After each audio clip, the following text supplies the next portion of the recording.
Let's see if we're rocking here. Make sure this stream is going.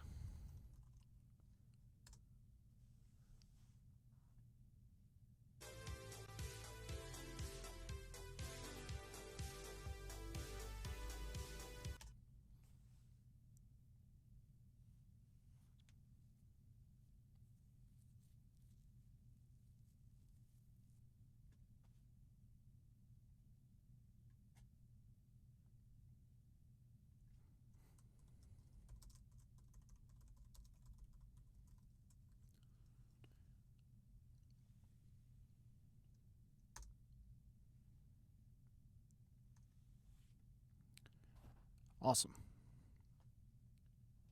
Awesome.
All right, so we're just going to get right into it here.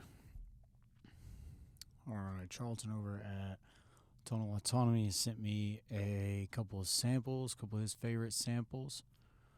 I've not listened to these yet. I haven't heard any of them. Looks like we got some guitar loops, some piano loops. I just downloaded them and unzipped them.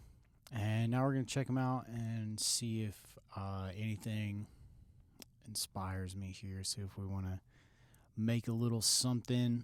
Probably not going to record any audio. I'm just going to try to use the loops and stuff I have, some VST instruments, some digital stuff, and see where we go. He and I make a lot of lo-fi together, so maybe something lo-fi will come out of this. I just wanted to kind of do this and blindly go in, see what I'm listening to, and try to use just pretty much creativity. Just like try to take one little thing and turn it into a whole song, and we'll see how it goes. And if we get far enough with it, maybe we'll get into the mixing process of it. But for now, I'm just gonna try to do a little cooking instead of cleaning. Yeah, this is let's get into it here. Let's see what we got going on. Let's check out the guitar loops first, because if it's I want to see the guitar loops, because if they're picking and they're like monophonic, then we can put them into Melodyne, and I can actually change everything that's going on. So that can kind of be fun to do with a sample, because then I can make an entire progression out of just one little picking pattern. Okay, let's see. Ambient Guitar, BPM 148, C major. Okay, that's a pretty fast BPM, so we could slow that down a whole lot. Let's see what this sounds like.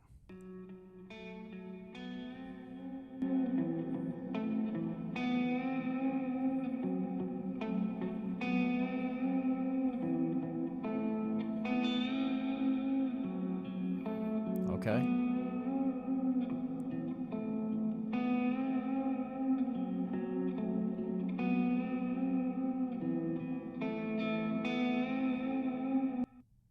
Okay, so that's cool. A little bendy, kind of somber. Okay, let's see. Ambient Guitar just in BPM 148, D major.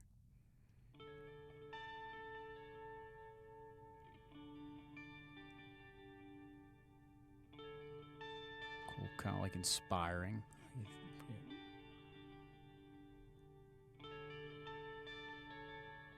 All right.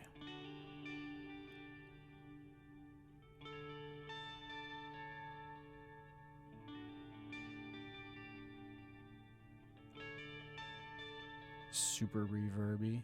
Nice little delay throws.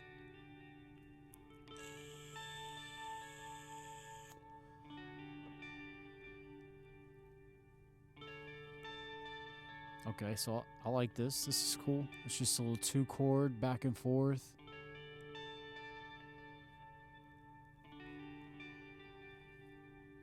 Okay.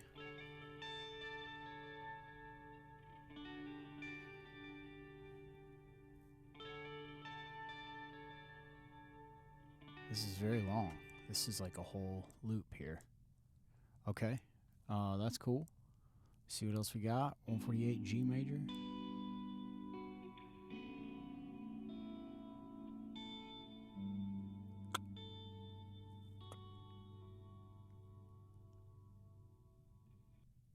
Oh, that's really cool. I like that one.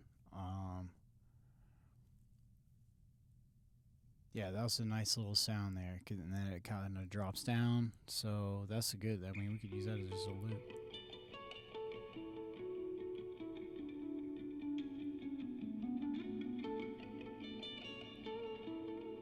A little bendy in there. Nice.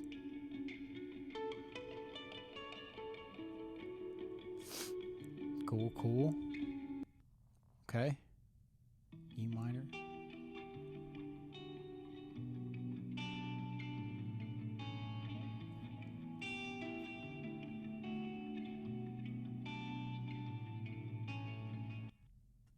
That was really cool. I like that one a lot. We're going to listen to the rest of these, but I think this might be the one. I'm going to go ahead and pull it out of the folder so we remember that that's the one I really, really like. Let's see. We got saxophone in A minor.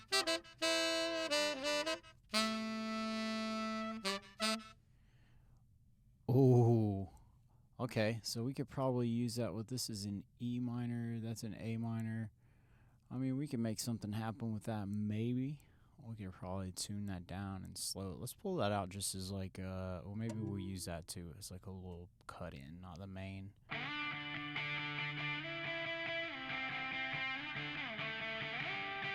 Okay, so that's going a whole different way than maybe what I'm thinking about now, just from listening to the other ones.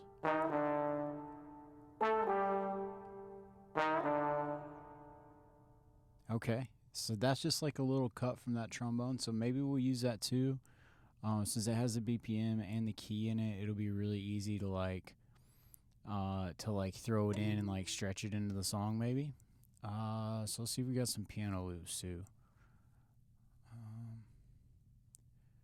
First, I'm just going to look for E minor because I really like that guitar part in E minor. So E minor or B major. So we got G, C.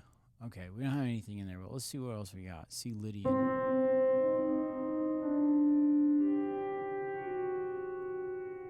Okay, that's cool. I don't think it's going to kind of go with what I'm going to go with the guitar, so I'm going to keep moving.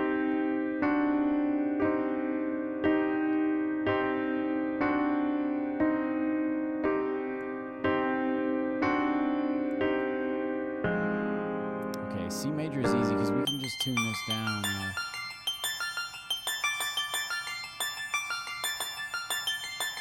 So we can just tune this down a half step and we'll be able to use that. So that's cool. Holy shit, it's on. Okay. Okay, I think we got enough stuff to start. So, we're gonna give it a shot here. I'm going to pull in this guitar. It says what's the BPM on it? So it says it's 148. So we'll start with 148 and see what we're working with. So I'm just going to click the tempo in there on the DAW, and I'm just going to drag this thing in, and we'll see if it's lined up. It looks like it's nice and lined up just from first glance. We can turn it up a little bit and see where the transients are at. And you can kind of, and then I'll turn my metronome on.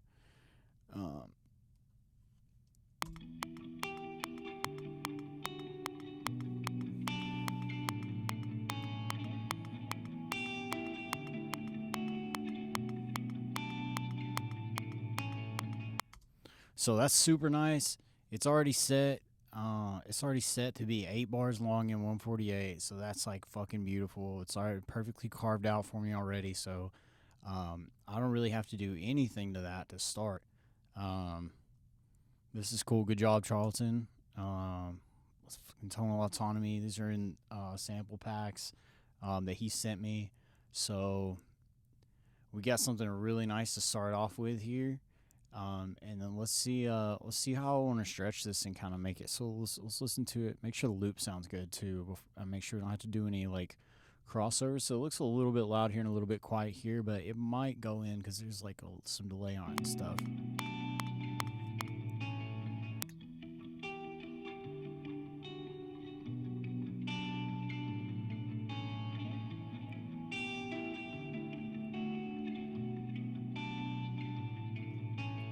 Okay, so it's got a little bit of a skip there, but I think it's the same progression twice in a row. So this is also nice because now I've got the progression that's 4 bars, and then this is going to be the actual loop is going to be 4 bars, but now we have this nice soft little intro, so you're not going to it's not going to sound exactly repeating. And then when it comes back in, it's going to come back in soft. So if I want to use the first 4 bars, or if I want to use like just a little bit, or if I want to flip it around somewhere in the song and use it for a riser or something, I have that capability, as well as having like a solid, like you can see in this area between bar 10 and bar 14, like this area, that this is pretty solid. But then when you come back here to like bar 2, it's kind of quiet. So what I did is I just rolled off the front half of it.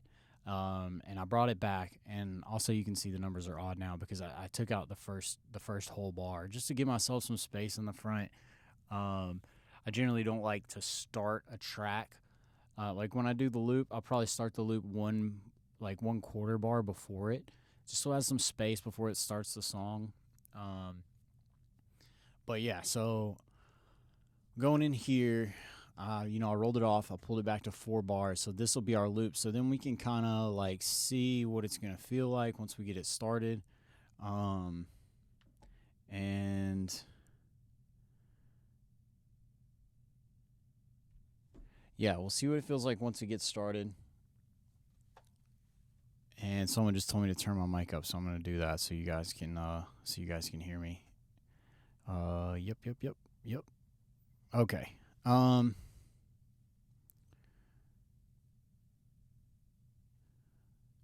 So yeah, I'm going to set the loop to 4 bars right here real quick, and then I'm going to turn the loop on so then I can hear it coming in and kind of get a feel for how it's going to feel coming in, and then we'll get a feel for how it is with that spinning out. So I think I might slow it down a little bit.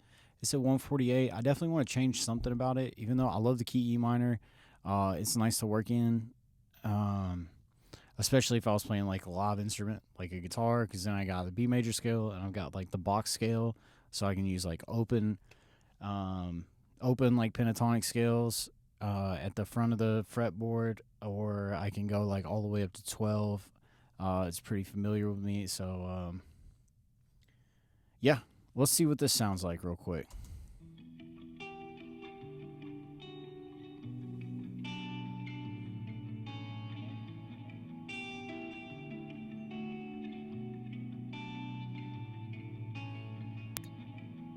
Nice. So now that loop sounds really clean. Cool. So it kind of sounds like it's going on a little bit. So I think maybe what I'm going to do is I'm going to slow this down about 25%. So we're going to say, let's say it was 148 0.75. So 75%, 148. So we're going to slow it down to 111.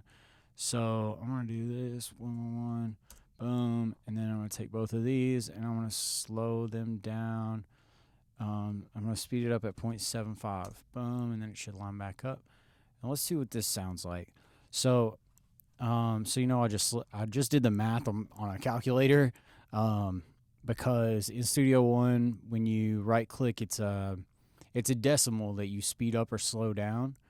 And I want to keep the file tempo at 148. I guess I could probably I want to keep that there, and then I use the speed up or slow down by percentage. So then I just multiply whatever I wanted to slow down 25%. So that's basically speed up 0.75. And then I did the same thing with the tempo. The tempo is 148, so I typed 148 into my calculator and multiplied it by 0.75. And so that's going to give me a matching tempo because I want everything to be on the grid. That's going to give me a matching tempo to my song. Now, there are settings where you can set it to where if you change the tempo, it changes all that stuff automatically, but mine is not set like that right now. So that's what I just did there. All right, now let's see what this feels like.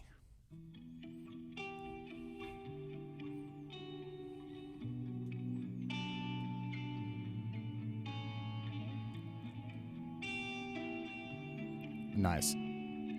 So a lot more droney.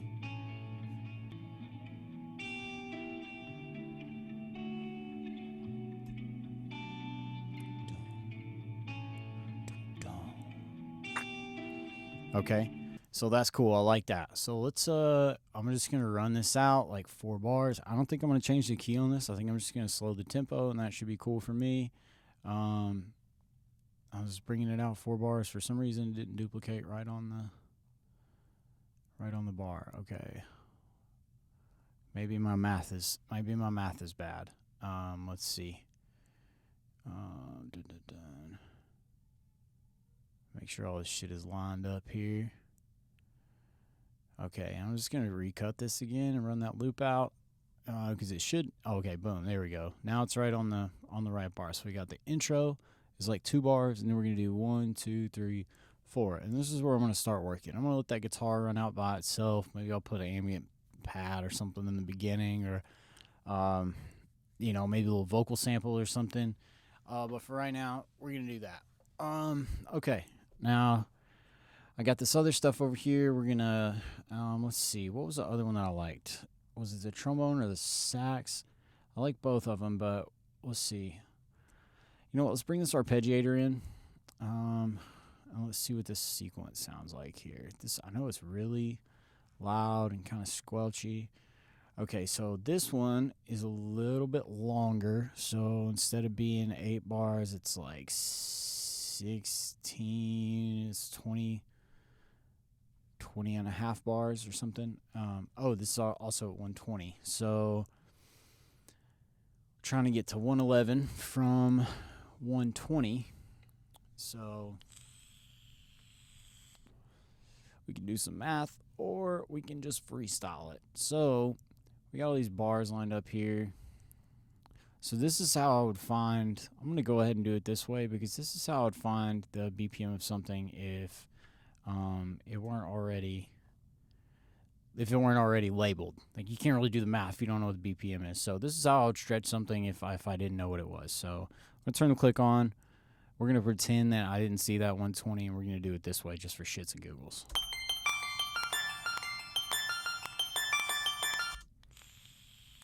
Okay, so we can tell it's pretty fast, right? And I'm going to take, let's see how much I wanted this. We're going to slow it down a little bit. Let's see 76. Let's see what happens. So now we can see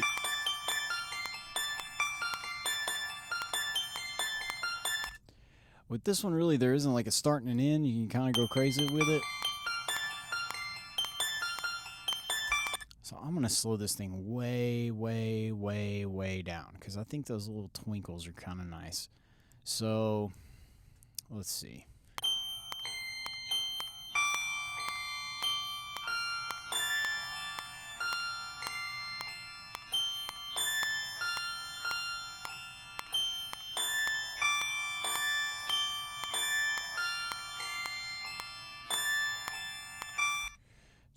And then I'm going to cut it right here, and we're going to use this, and then I'm going to go in and I'm going to do something a little bit different. So instead of continuing to find the BPM, what I'm going to do is I'm going to stretch this out just for fun because I like doing this. I love this feature in Studio One. Show it to people, and they think it's cool too. So basically, if you look up top here, I got a bend tool, which is cool. So audio bend. You can also do like a more direct quantization with this, which I'm not going to do because they're way far off. So I'm going to grab this bend tool here, And then, so I got this track highlighted. I'm going to go this eye in the top left corner, the inspector tab. We're going to go in there on the bottom left corner. You see me sliding this up. There's a thing that says bend marker. I'm going to turn that on, and you're going to see this whole audio piece go dark. So this goes dark, and then what this allows you to do is you can set the first marker. So I'll set this, boom, right here. I'm going to set it on the top, and I'm going to bring this back because I want this to be closer. I want this to be closer to the very beginning. Oh, also I'm going to turn off here in the top middle of my toggle snap. This is where it snaps the grid because I don't want this to snap to the grid because I'm grabbing weird places in this. So I'm just going to go through like this. I want that to stay there. I've got that marker, and then I want the end of that note to be like right here. So I don't want to pull too much of that because I'm going to grab this one, and then I'm going to stretch this one way back, and it's going to be stretching all of that audio that's on the right side right now. But I know everything is kind of late. If everything wasn't late, like once I get later on in, I'll put a bend marker at the end too to stop it from moving. But right now I want everything to squish back because everything is late right now. So we're going to keep just clicking bend markers. I'm just clicking there. It's making the marker, and I'm dragging it back, and I'm putting it right on the dot here. So we're just going to keep grabbing these peaks and bringing them back. Ding, ding, ding, ding. Normally you don't want to use your eyes for everything, but in this particular case, it's gonna be pretty fine to use your eyes. Like I've made this so big, like you can see the peaks, and now you can see as I'm getting a little bit closer, these peaks aren't so far off. They're getting a lot closer to being on beat because I've been dragging the whole thing. So I'm gonna keep on doing that. Boom, boom, and this may work. It may not work. I may get messed up here. We'll see. So we got that peak, and then I believe. Okay, so that's another one, and then we're gonna bring this back, and that's gonna squash that other one in the middle. Boom. So, and then this one is getting closer still. Boom. And then that looks like one right there. And we're going to bring this back. Da, da, da, da, da.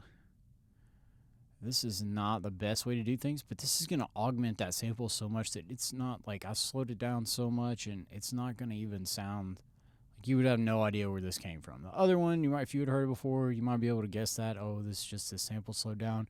But this thing, I'm chopping it up so much that, like, if you could guess where this came from, then, you know, props to you.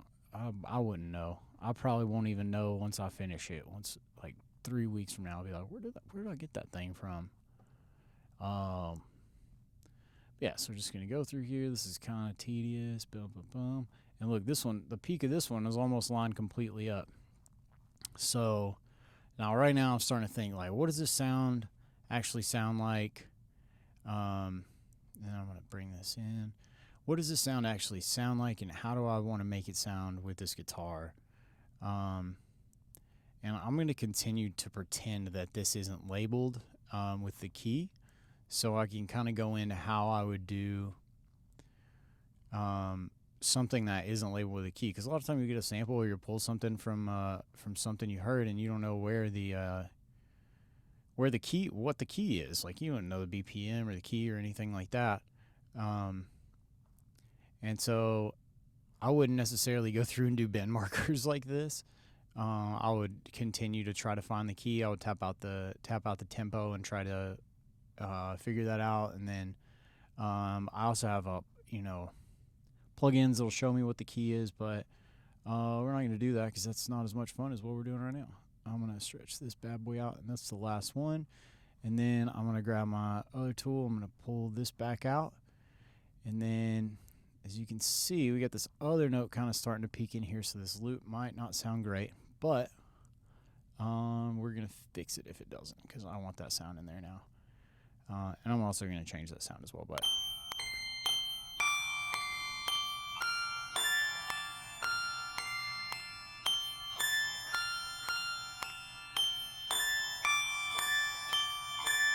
so you can see it's going right along with the metronome now, which is nice. That's what we want. Now we just got to get it in key with the guitar, because when I play these, you're going to be able to hear that it's definitely not in key with the guitar.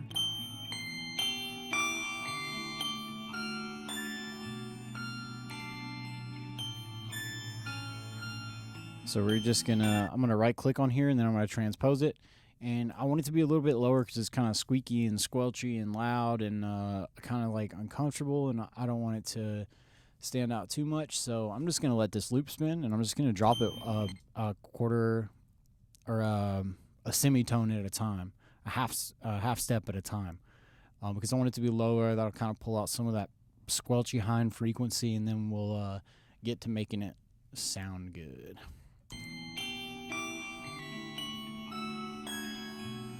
So that's off key still.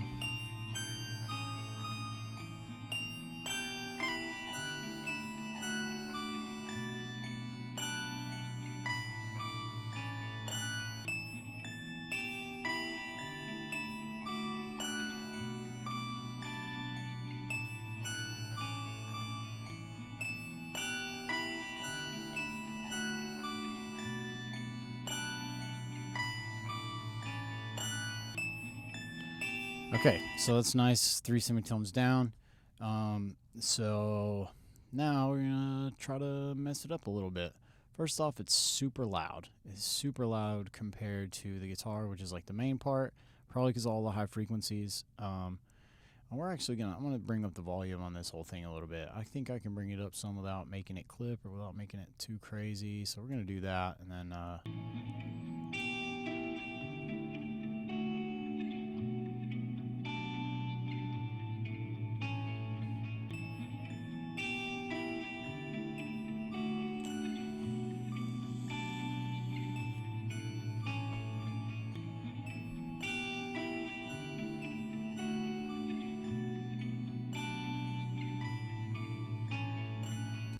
okay, so that's cool. I like that. I'm going to double it out, spin it with the loop. Nice little dual melody on top. So yeah, let's see what we can do. First thing I want to do, normally I'd write everything out without putting any plugins on anything, but I want to make sure that I actually like the sound before I keep moving on with it. So I'm going to bring up an EQ first, and I'm going to roll off that high end because it's driving me crazy. I'm just going to drag a Fab Filter Pro Q3. This is my go-to equalizer. I just like the graphical user interface. Presets are great too, but it's just kind of my go-to now. Any graphical EQ will work just fine for what I'm about to do. But yeah, this is what we're going to go with. So I'm going to let it play with the guitar. Because I know that I want to take some of the high frequencies out, and we'll see what I can make it sound like here. So I'm going to set this to be a low pass filter, high cut.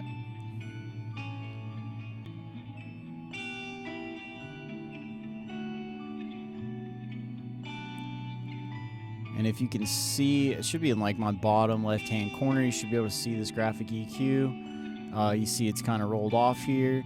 I notice here around like 1500 hertz that is getting really it's really popping up, and I can see it, but I can also hear it. So I'm gonna let it play, and then I'm gonna make the band really small because I just want to cut out like that 100, like just like the 1500 hertz. So you can hear it, and you can even, like with this, you can hit the solo button and it'll just solo this frequency.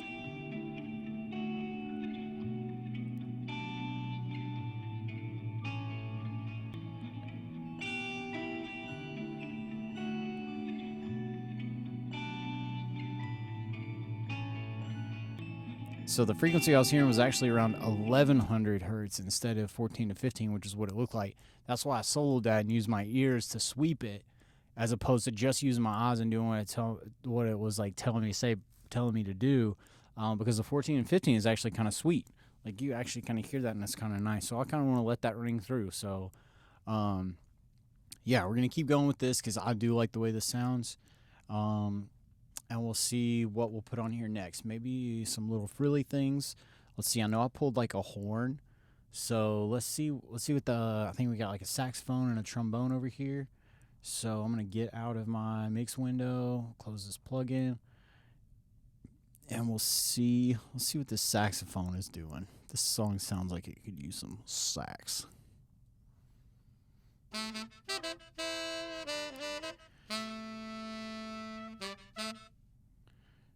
Okay, so that is not at all the direction we're going with this song, even though it's an A minor. Let's see what this trombone sounds like.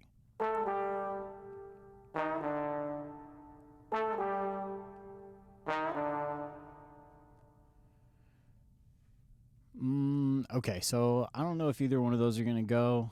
I think with that saxophone, though, if there was one long note in there that I might just take that out. Just feels like a little swell. Maybe we'll use it as a riser. This note right here.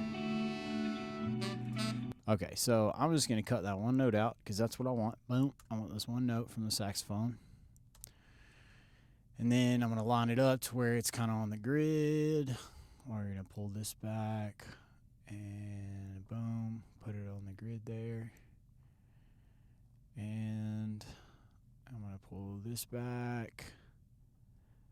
I want it to be locked into however many bars, just what's easier to use and look at. And if I want to stretch it out later, I still can. So let's see. Okay, so that's cool. That's a little thing. So let's try this. I kind of want to do a riser, so I'm going to pull this back before this thing drops. I like to use things that are like weird that you wouldn't really expect to be risers and kind of like saturate them and reverb them or whatever and turn around backwards. Just a normal note that's not necessarily just like doesn't have to be like a crash cymbal every time. Not knocking on people who do crash cymbals for risers. I do it too, but if I can use something a little more creative, something that you wouldn't necessarily expect to be a riser, I'll definitely do it. Like sometimes I'll just like whoop into the microphone or do something, just make some kind of noise, and use that just so it's something kind of fresh when you're coming out of like a real slow, somber, or whatever, like single instrument and you're coming up into something. It's cool to have. It's cool to be able to just like do whatever, you know. All right, let's see what this sounds like. Cause I mean that note didn't sound bad. I might tune it to something different, but let's kind of see what this feels like here.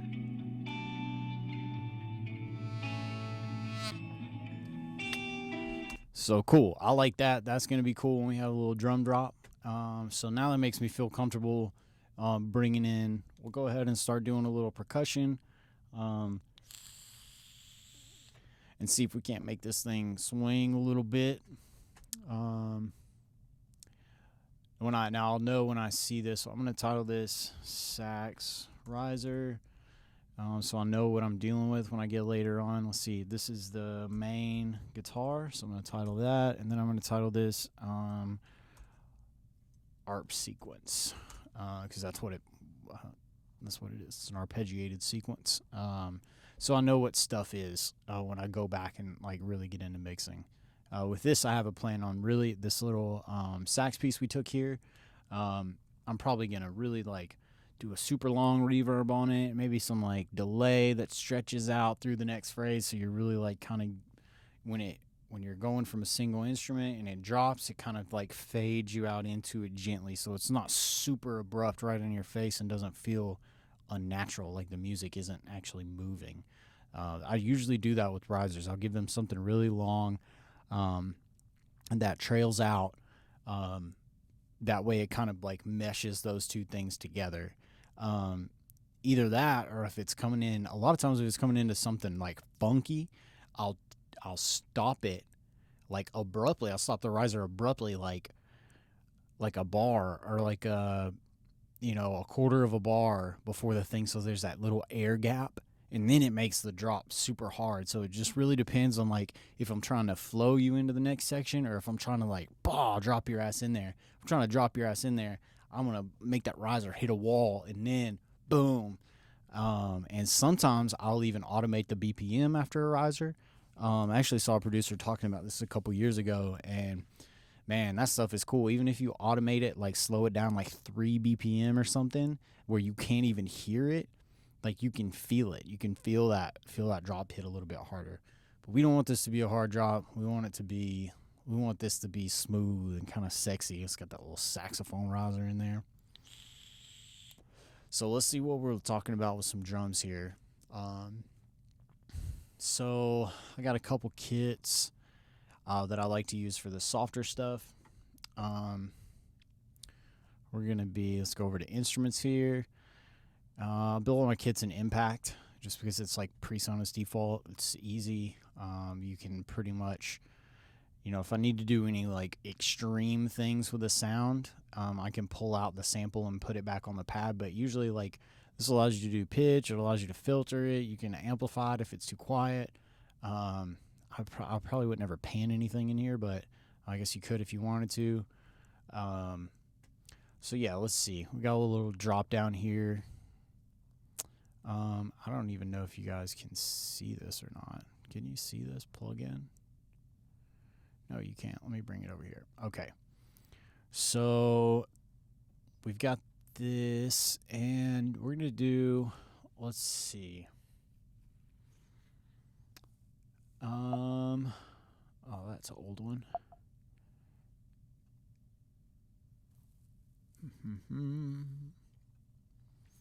All right, I get this stripped lo-fi kit that I made that I use sometimes. It's nice, super simple. It's real easy to use. Just hats, 2 snares, 2 hats, and a kick drum. Nothing. It's nothing. If I want to bring any like frilly stuff in there, I can do that. I can like bring it in and drop it in, or I'll drop the whole audio file in there sometimes. But when I want to just get like my bass down, this is what I need. I just need a kick, hat, and a snare, and that's it. So yeah, we're gonna keep trucking with this. So there's a couple ways you can do this if you're produce, obviously.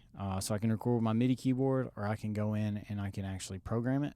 So I'm gonna do that because I don't do that often. Normally I'm a MIDI keyboard user. I'll use my MIDI keyboard and then go back and correct it.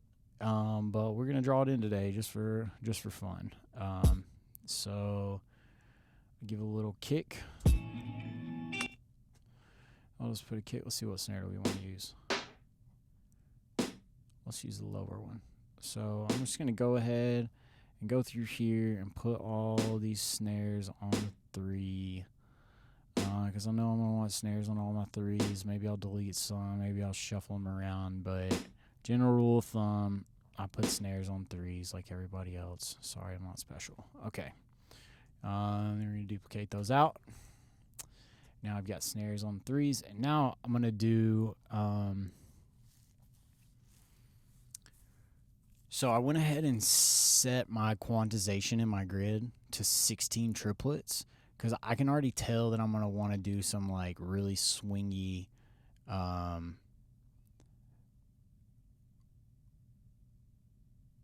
kicks. So I want it to swing, and it looks like I put these snares on the 4 actually instead of the 3. So I'm gonna drag all those back. Okay. So I'm gonna let it drop in here, and then I'm just gonna kind of like sing it out with my mouth and kind of like get what it feels like in my head. So I'm gonna play a little, couple bars back and let it.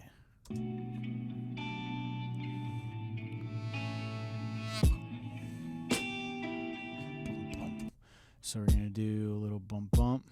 Let's see what that's. So that is late.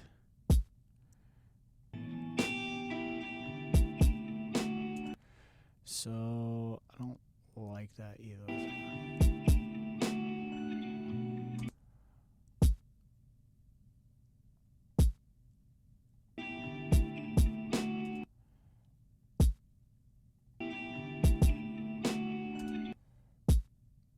I'm just going to play around with it here till I get where it feels right to me.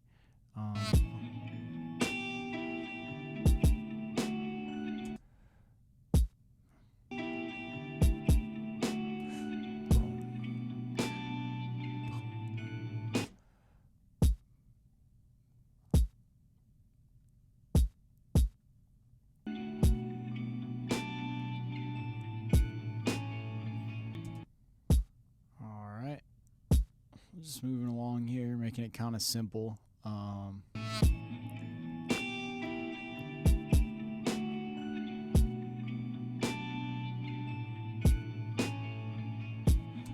don't want to pick up on that one.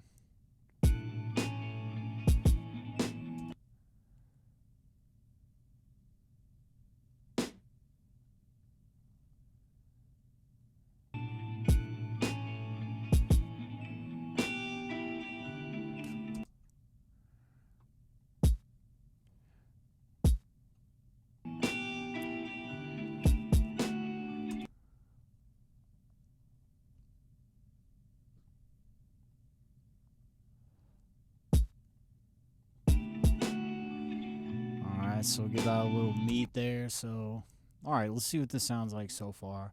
Without hats, it's kind of hard to tell. Normally, I would play this stuff all together, so it's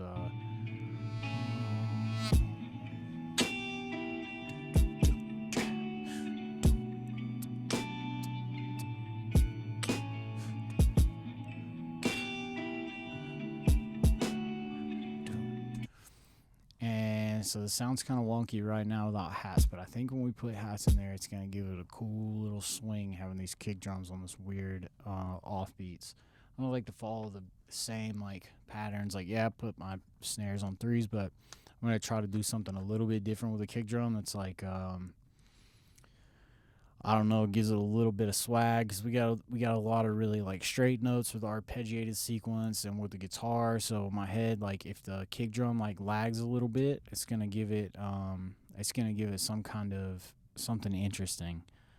So we keep going with that, and then we'll throw some ticks in there next.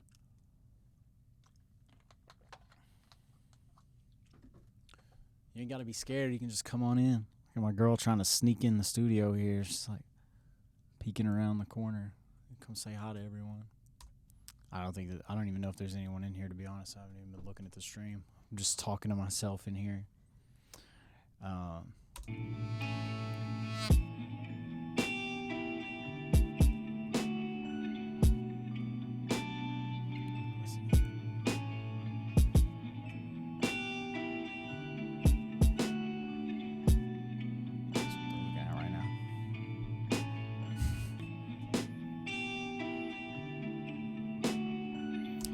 Okay, so I'm going to keep going on here. We're going to throw some ticks in here.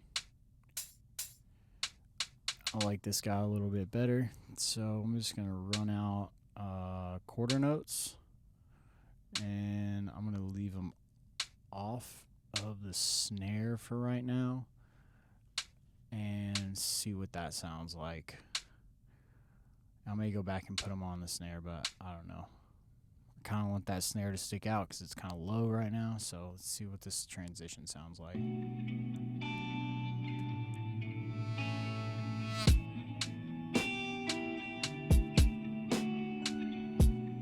Okay, I definitely want them to be on with the snare. So we're going to put these guys back in here. And then I'm just going to run this out.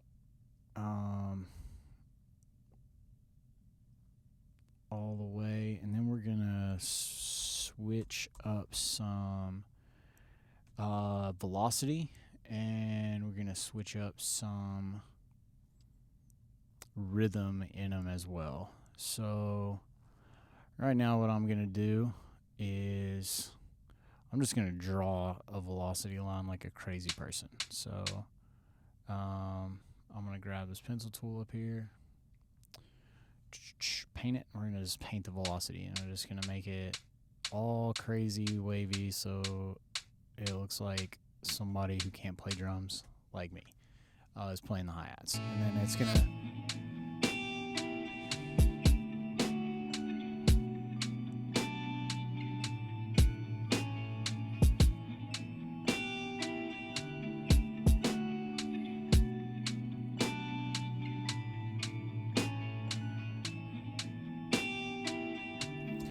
really, we can even go crazier than that. And like, that's not crazy enough for me. It doesn't sound natural yet. I'm just gonna fuck them up until they sound natural. Normally I would just play this stuff, but I want you guys to be able to see what I'm doing, so.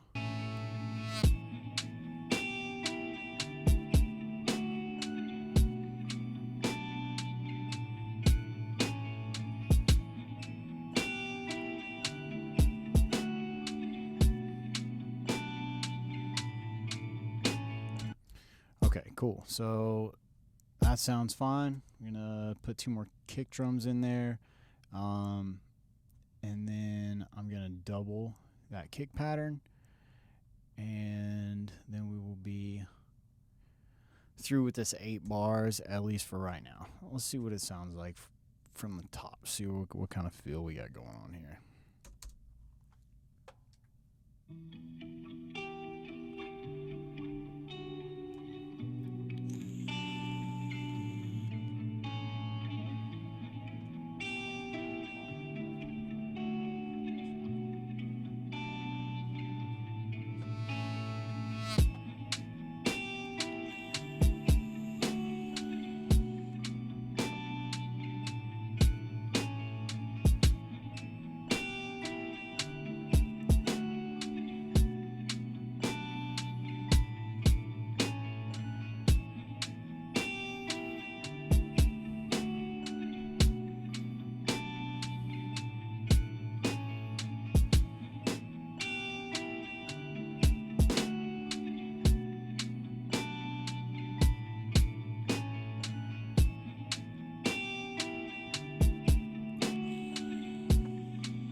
Alright, so there's a couple of those kick hits in there that I don't really love, even with the hats like they are.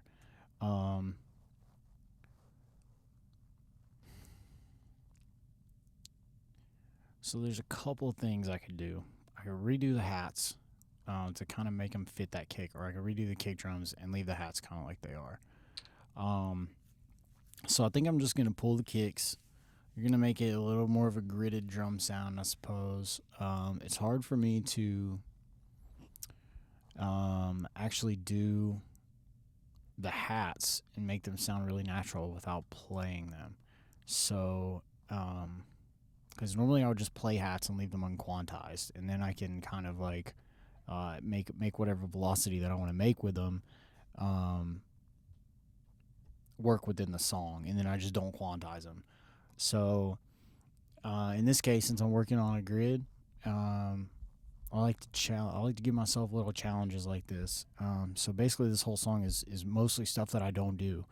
Normally, I don't start with samples from other people. Sometimes I'll do that as a challenge. Normally, I make my own samples because I play a bunch of instruments. So normally, I would play my own guitar or play my own piano. But so for the sake of this, I'm gonna keep going, and I'm gonna pull those kicks to where they sound a little bit more like going along with the song, and then we're gonna do something else to jazz it up. Maybe I'll start bringing in some VSTs, and I'll start actually playing some stuff instead of just programming.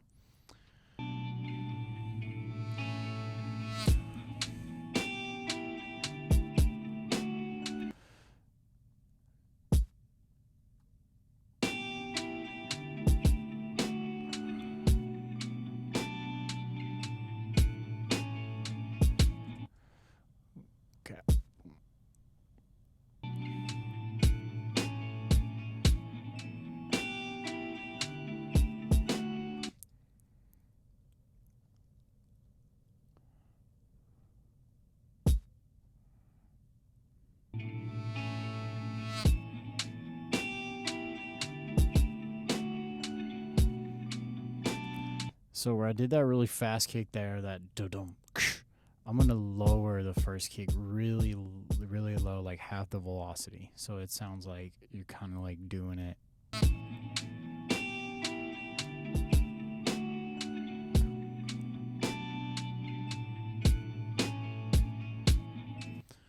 And then also this kick before the snare drum, I'm going to lower the velocity on this and the one after the snare drum. That way it brings up the one of the next bars being more of a transient hit.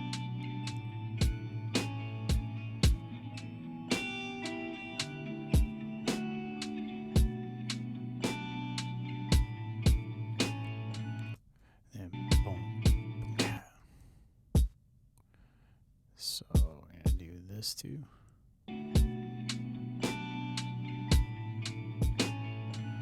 Okay, so that gives it a little bit of swing right there, what I just did with that last kick drum. So we're going to take that to the bank. We're going to double that out. Oops. I'm going to delete all. Oh, my goodness. I'm going to delete all these bad boys here. We're going to double it. And then we should have at least this loop will be done. So let's listen to what this sounds like in the context of the change too.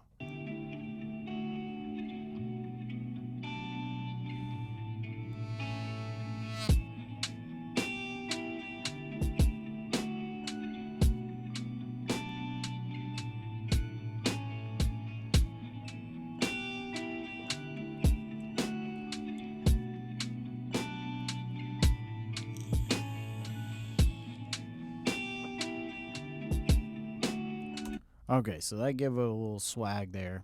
All right, so now what I'm going to do is I'm going to try to kind of like draggy accentuate these snares with a 64th snare before it.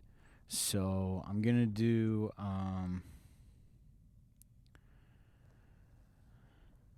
maybe every other one, maybe every other snare. And what I'm going to do is I'm basically going to take the same snare hit and put a 1/64 of a beat before the one previous to it and turn the velocity way down low, so it sounds like it's kind of like a flam tap.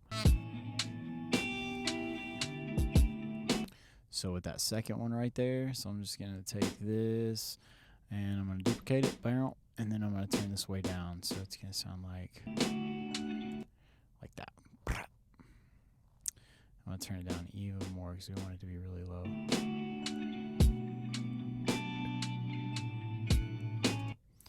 Then we're going to do the same thing right here.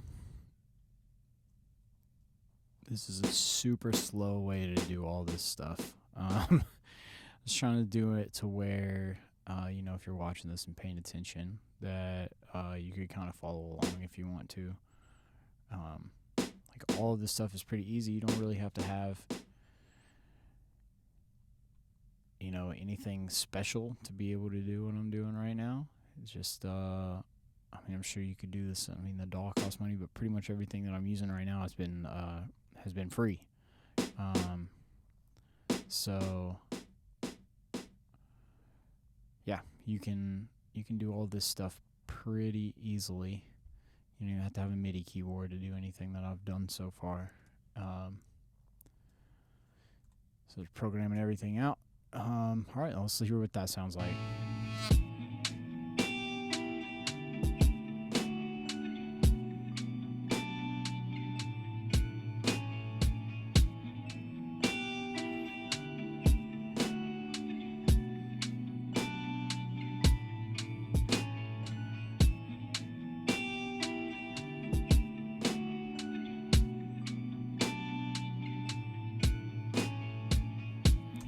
Okay, so that one was a little bit loud for me, so I'm going to turn this one down even more. You can barely hear it.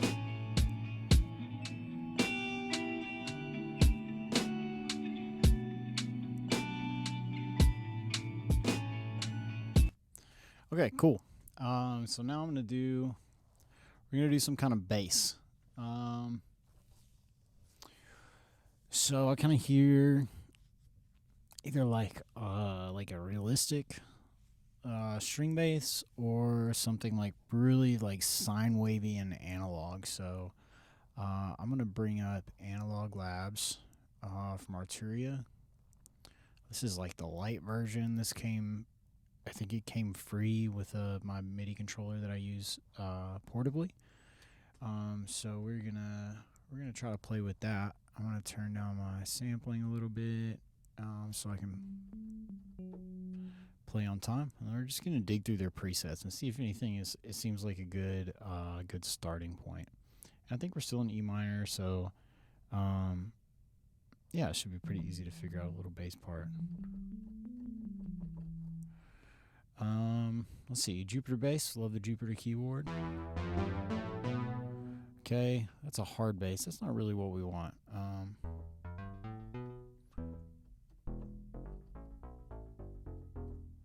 So that would really bring us into the digital world. I don't think that's what we want. Let's try another block bass and see what this sounds like.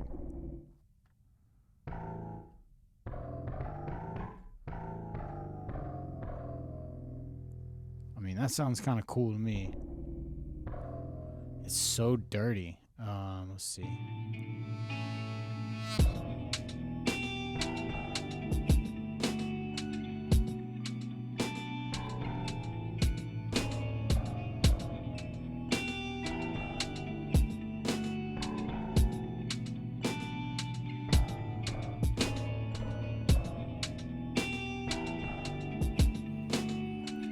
So that's kind of cool.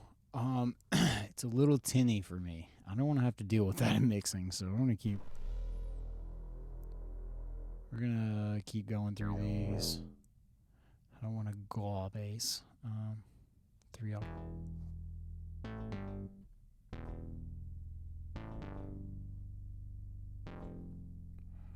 Okay, so that's kind of cool, kind of detuned. So 3 octave saw, that sounds kind of cool. Let's see what this bass is.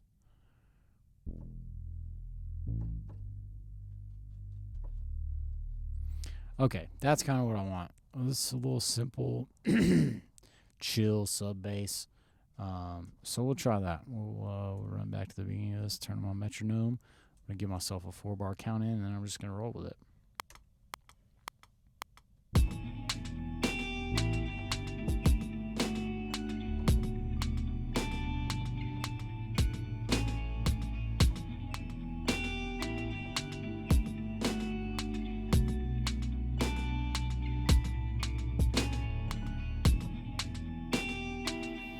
Okay, so I feel pretty good about that.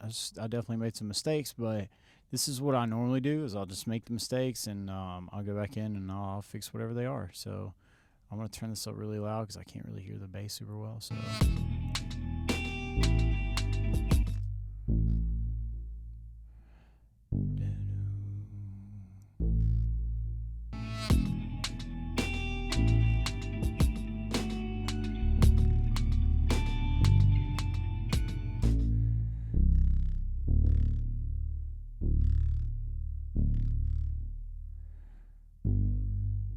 just lining up all these notes here.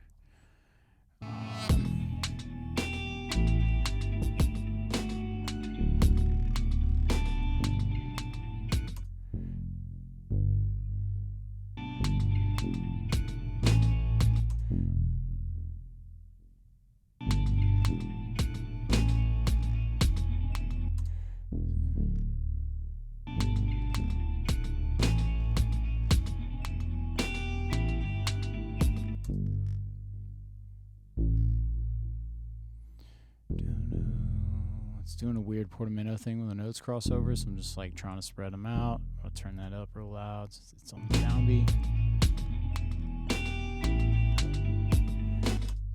And I've screwed it up. Let me get back on to 16th. So it'll snap to 16th of a note. I don't think I played anything faster than 16s. And I'm going to get all these notes pretty close instead of quantizing them. And then we'll see what we got going on here.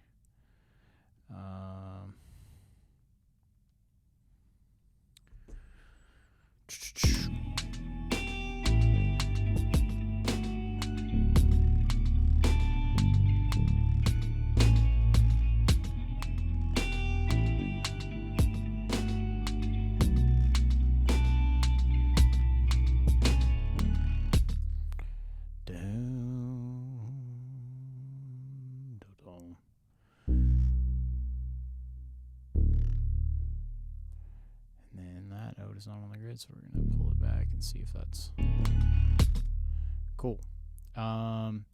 So another thing, if I look over, I know it's clipping, even though I'm not even looking at my mix window. I can hear that bass clipping because I turned it all the freaking way up, so I can hear it.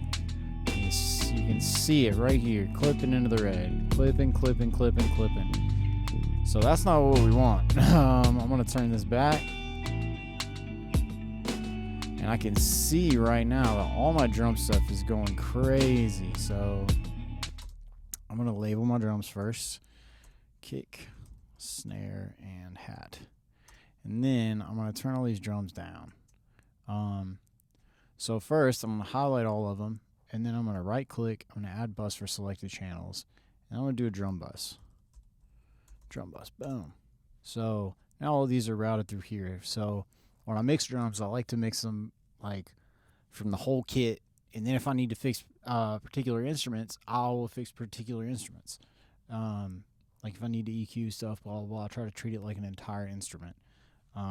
So that's what I'm doing. Also, so I'm doing this so I can turn down all the drums with one knob, and then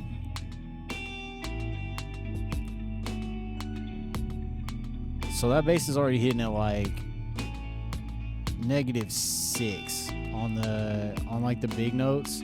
So that's pretty loud, and it's still on my end, it's still pretty inaudible, and I want that bass to come through and sound good, but I can't have it clipping in my mix. So what I'm gonna do is I'm gonna turn it down. Oh, that's the drum bus. I'm gonna turn the bass down, and then I'm gonna put some saturation on it. What saturation is gonna do is it's going to make the sound resonate through harmonic frequencies. So not just the frequency it's actually in, but it's also going to make it resonate through other frequencies. And I don't want to go too crazy with it because it's going to create a type of distortion. And I don't want it to flood the rest of my mix. So I want to have the bass like be able to be heard and be able to be felt. But if I turn my bass up too loud, it's going to water down the rest of my mix and everything's going to sound hollow. And that's not what I want to do. So I want to make sure that this particular bass that I'm using is going to be able to do that. So the first thing I'm going to do is I'm going to pull up the EQ on it, and I'm going to look at what it's doing and see if I can pull some of the mid-low frequencies out of it. So it doesn't have a lot going on in the mid-low, so that's not going to really help me. But that's also good because now it gives me room for saturation, and that kind of tells me that what my plan is going to, should work at least. And then I'm just using Saturn 2. There's plenty of saturators out there that are free. There's a single knob saturator that's free with PreSonus. There's plenty of free ones out there. If you search free saturator plugins, you can find one. With this one, I'm gonna go with clean tape bass. This one's easy. It's gonna give me a good place to start, and it's not gonna be super distorted because it's tape saturation. And it says clean in it, right? So it should work. Here we go.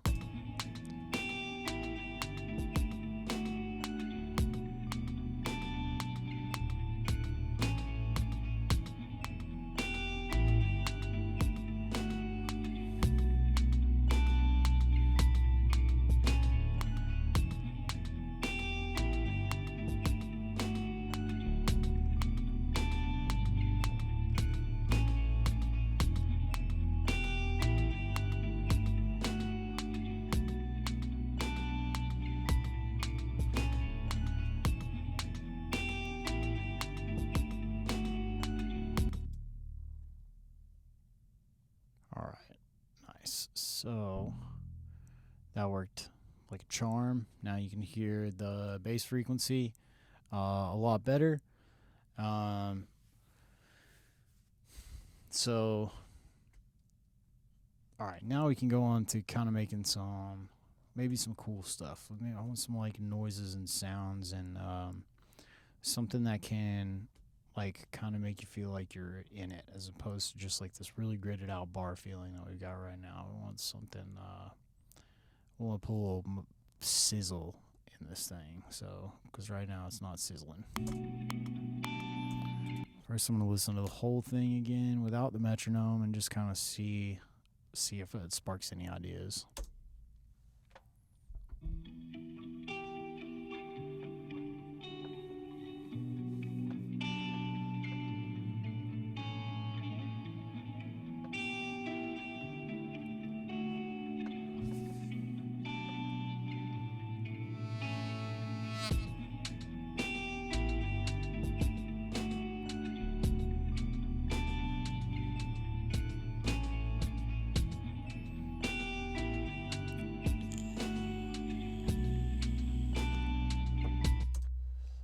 Alright, so already I can hear, I want everything to drop out for 4 notes of the arpeggiated sequence. So I'm going to do that. I'm just going to cut everything out except for the bass and arpeggiated sequence, and then we're going to see what that sounds like.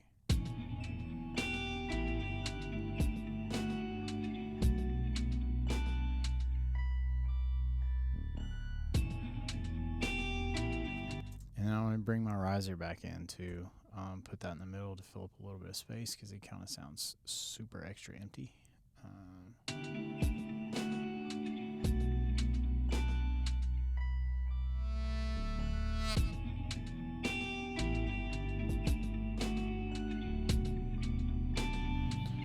Alright, and I'm also going to go ahead and put maybe another note for that change to kind of emphasize that first note again. So we got the bass and everything, and this is this is all emphasized here. So I think I have that other hat in there. I think I'm just gonna put that in there. Give it a little chime here, just right at the beginning. And then I also think I'm gonna bring something in for this. let's see, I put that in the wrong spot. For this second loop through, that's another percussive element. Maybe I might do it for the whole thing, but I kind of hear like maybe a little clicking or something in the back, so I'm gonna dig through. So I have my buddy Christian, also known as Slime Cinema, who has a really awesome drum and loop and sound effects pack that's coming out sometime soon, and he let me preview it, and hopefully you won't get mad for me using some of the stuff on here, but there's some amazing sounds in here. So, and I haven't really used a lot of the percussive effects in there. So I'm gonna see what we got in some one shots here. Let's see. So we got glitch, lasers, sound slurry, and synthetic. I don't know what sound slurry means, but it sounds cool, and so I'm gonna play this. Holy shit, it's 14 seconds long.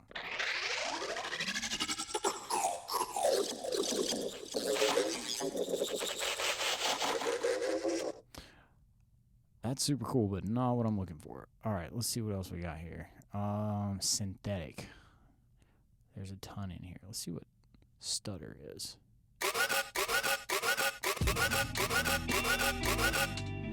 Okay, cool. That's something that I can use. But what I'm gonna do is I'm gonna cut it, and I'm gonna cut it into just one of those little things. Goodness gracious. Okay. So I'm just gonna cut it into one.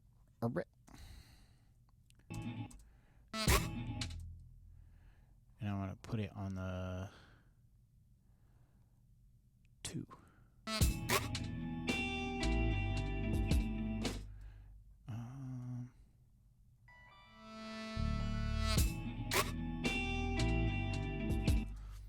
All right, so I'm going to put it there. I don't like the pitch that it's in, so I'm going to transpose it way down. I'm going to make it way shorter. Make it kind of sound like a rip sound. I'm also going to slow it down some. Rip. And I'm going to tune it down some more. Okay, cool. So I like that, so I'm going to stick with that. I'm going to run it all the way out. And I'm gonna go ahead and give it some effects so I know that I actually like the way it sounds.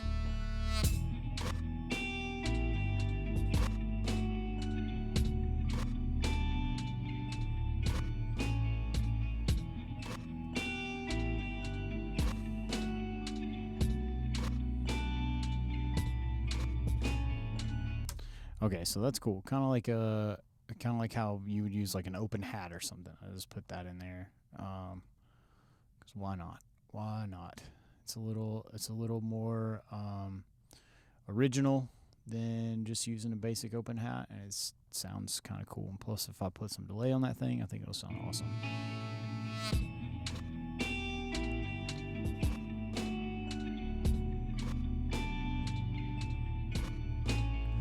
And then I'm going to tune the last one down even more, so it's like...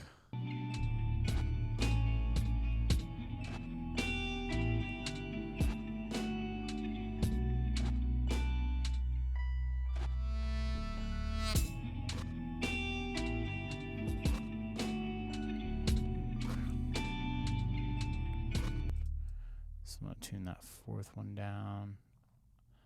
I accidentally tuned all of the first ones down to 18, and it sounded good, so I just left it. So I'm just going to tune the fourth and the eighth on the second bar down to 18, so it gives it...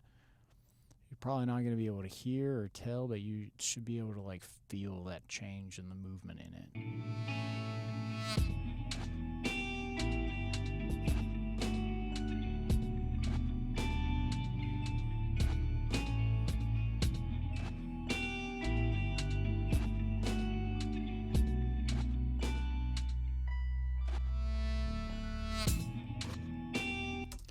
Okay, cool. So I want to put some kind of effect on that. I definitely want some kind of delay on it. I have a few free plugins from Valhalla. They make a lot of really great reverbs. I'm trying to use stuff that's really easily accessible. So if you want to like try to do the same things that I'm doing, you don't have to have really expensive plugins to be able to do it. So I'm going to use Valhalla Supermassive because I've used it a couple times since I got it, and it's got some really nice like reverb delay combos on it. So then I'm kind of getting stoned with two birds with this one here.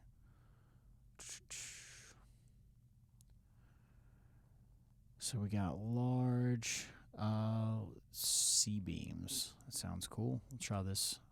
Normally use their presets, and if I need to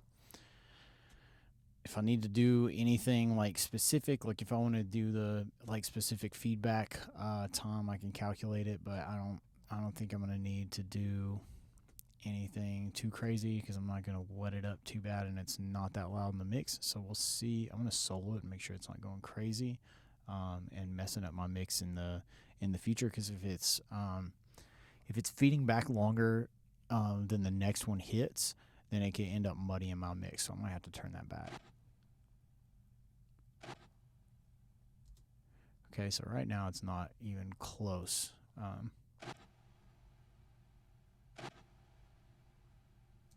Okay, so we're gonna turn that down. 600 milliseconds is a lot, so we're gonna turn down the feedback, and we're gonna turn back the delay time as well. Okay, so now it's pretty much gone as soon as the next one hits, so that's just by accident about how long we want it to be. So yeah, let's see how it sounds in the mix.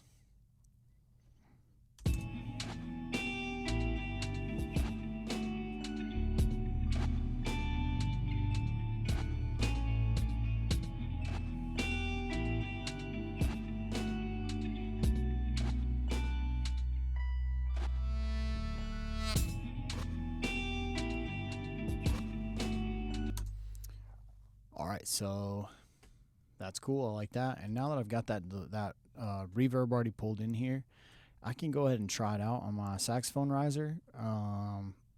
It's gonna save me computing power if I'm using them to the same send, and it's also gonna make, and since they don't really happen at the same time, they shouldn't clash with each other.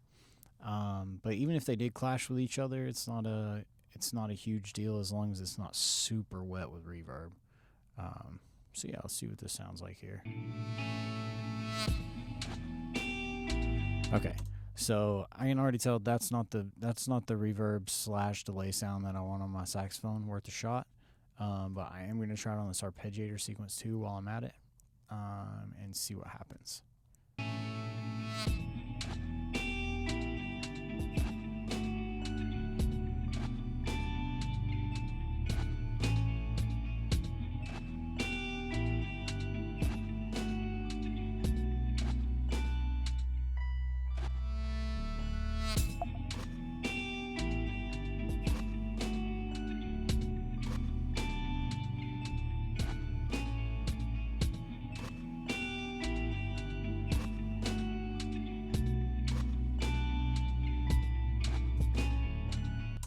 Okay, cool. So I like that. I like the way it sounds. So I'm going to leave it just like that. Added another little percussive element in there, a little upbeat on it. I still feel like I could use probably something a little bit to spice that up, but I think I'm going to go ahead and build out the next transition on this. So I think I really kind of am feeling a fade. And then I think I might pull that same saxophone sample into sample 1 and maybe like play it out. Maybe like play my own little melody with that saxophone, just to see if I can make something cool out of it. All right, so I'm going to take this. I like my bass line, so what I'm going to do is I'm going to go ahead and I'm going to bounce that into audio. So I like where it's at. It sounds good. I'm going to bring it up here, and then I'm just going to get this guy out of my way. This is going to do a couple things. It's going to save me on computer space. It's going to save me on I can manipulate audio a lot quicker at this point, now that I've got the basic sound down, than I can with a MIDI instrument. And also, I can just grab the corner and fade it, because I'm trying to do a fade right here, so that helps. I don't have to go in there and do all of the velocity via MIDI. I can just grab it, boom, fade it, just like all the rest of these. And then I will go in and do the velocity with the drums, because I'm not 100% sure that's how I want to leave them. So I'm just gonna take all this last couple bars right here, and I'm just gonna turn it all down like that. Why not?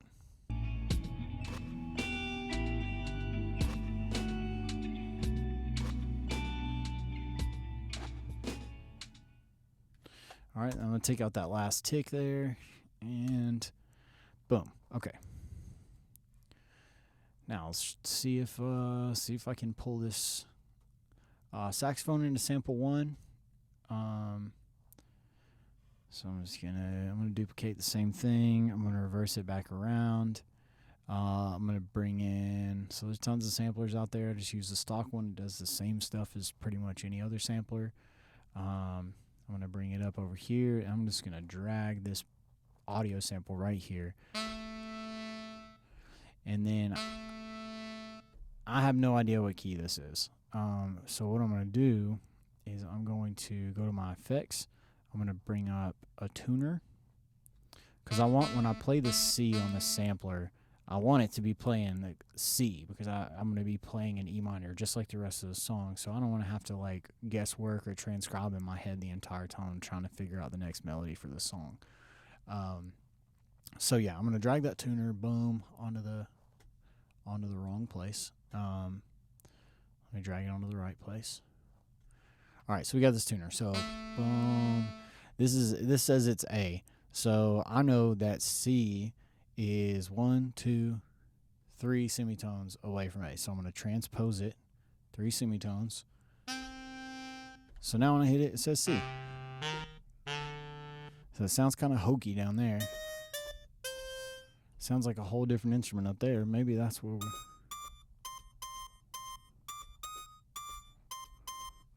So that sounds kind of cool. It definitely doesn't sound anything like the saxophone that it was, but it's kind of a cool sound. So I'm going to go with that. And then I'm going to try to come up with a little melody that's kind of along the same lines of this, or maybe just a little run that brings us into the next part.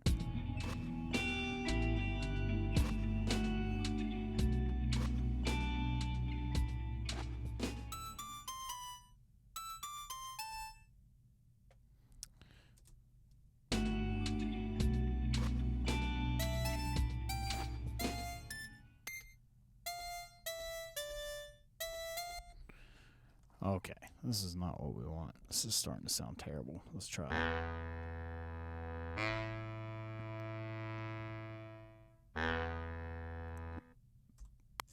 Just gonna turn my metronome on, play around for a second, and see if I can.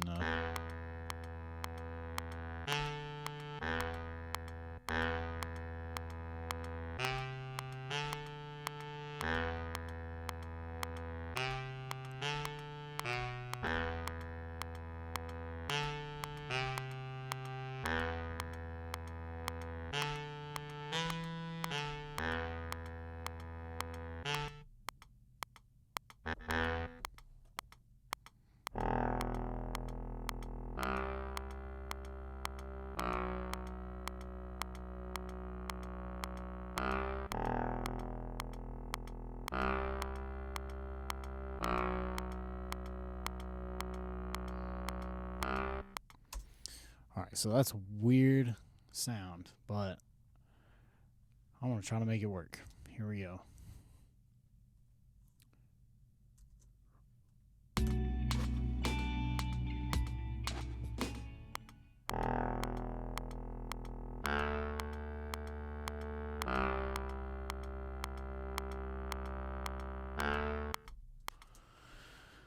Alright, so I'm going to quantize this because it's just super long notes, so it should just snap right in there. And then we're going to try to make this sound good, because it just sounds like some really like 1987 fucking digital horn that nobody wants to hear. So I'm going to see if we can take that and make it into something cool.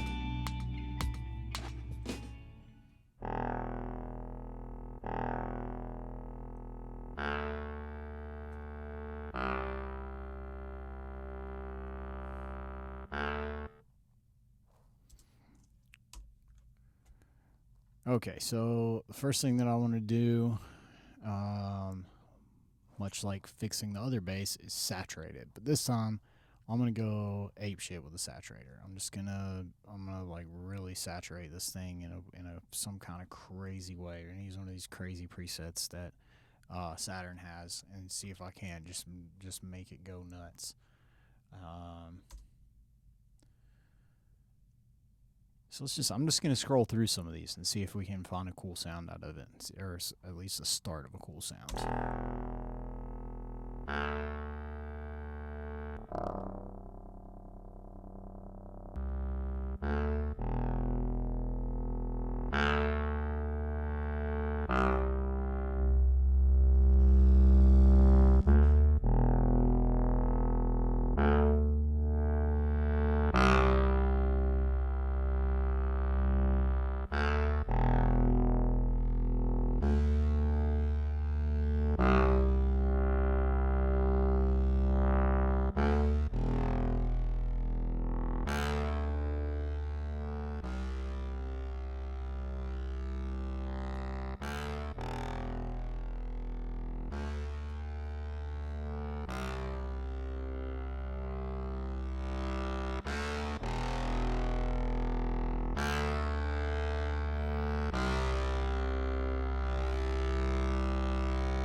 Alright, so that's kind of cool. It's a lot cooler than what we started off with. I'm going to just compress the shit out of it because it's doing a weird thing where it did a volume down for some reason when I was saturating it. So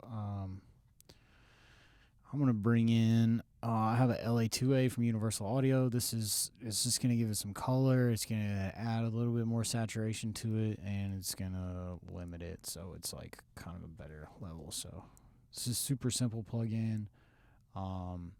All it has is the emphasis knob, which no one knows what it does, a gain knob, and a peak reduction knob, which if you don't know what those two things are, I assume you don't know how a compressor works. So figure out how a compressor works. This is the most simple form of compression and limiting that there is. This is an old analog compressor. So I could just run through some presets and try to find something, but I'm just gonna go crazy with them and try to find it with my ears.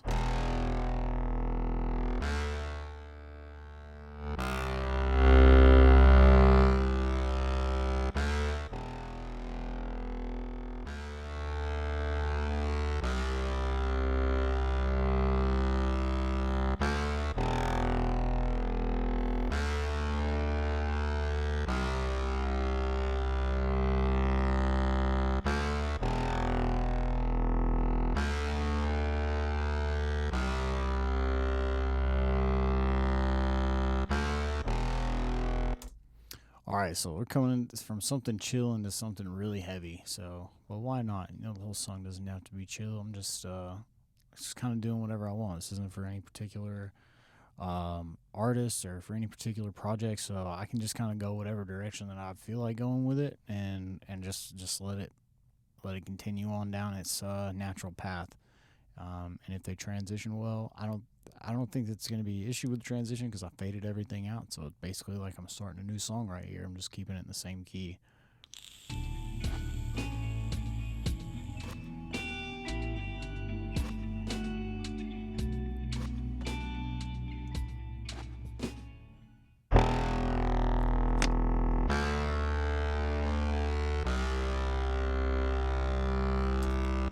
Alright, so that's super abrupt. And it sounds terrible as a transition right now, but I'm going to keep doing other stuff to it and see if I can make it work, because pretty much everything I've been doing so far is just me trying to do stuff that I never do for a challenge. So here we go. How are we going to get out of this faded, super soft, really drony place into this really like sawy, growly bass thing? I don't know. Let's see.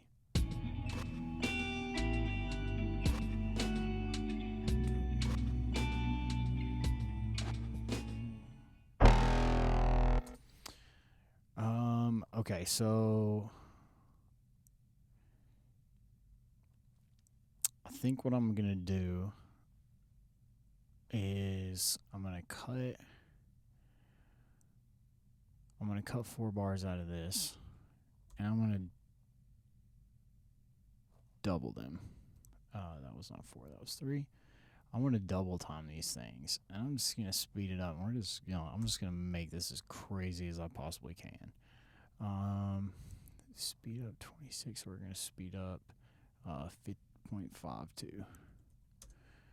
That's gonna make it twice as fast, and this is gonna sound insane. But here we go.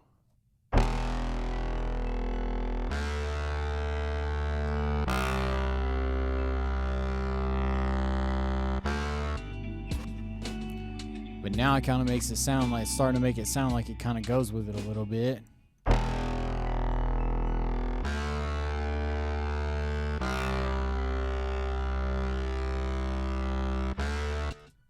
Cool. So that helped. It's still not there as far as transition goes, but now I have that arpeggiated sequence in there too. So we're gonna get rid of this, and we're gonna bring that riser. Might help. We might use the same riser. See if that helps the transition.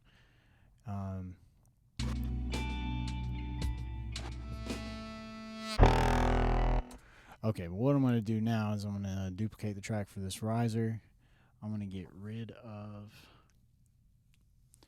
I'm going to make it stop abruptly like I was talking about earlier.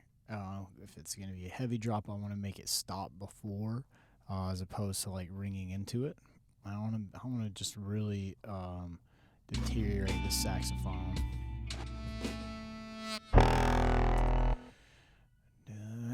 And we're going to put it another little like half bar closer. I don't want it to have too much space between unless I put it way back.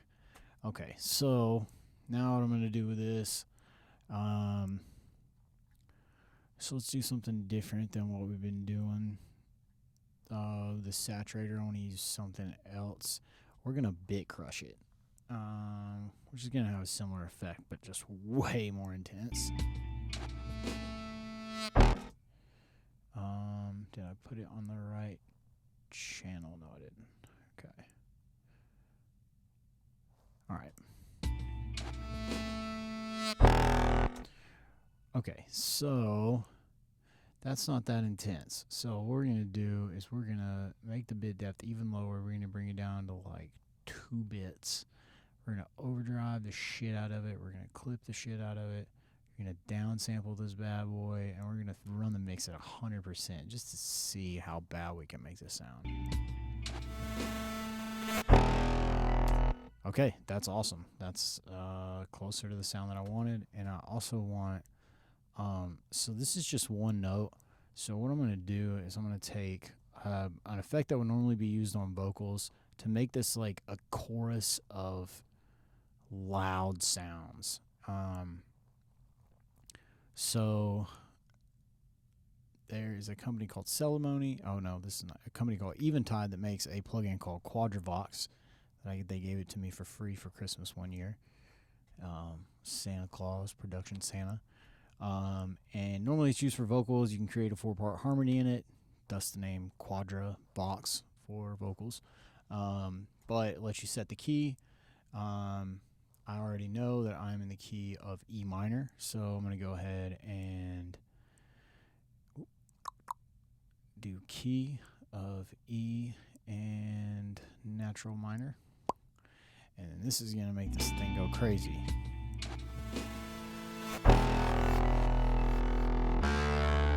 And it's going to trail all off into it with all these delay throws,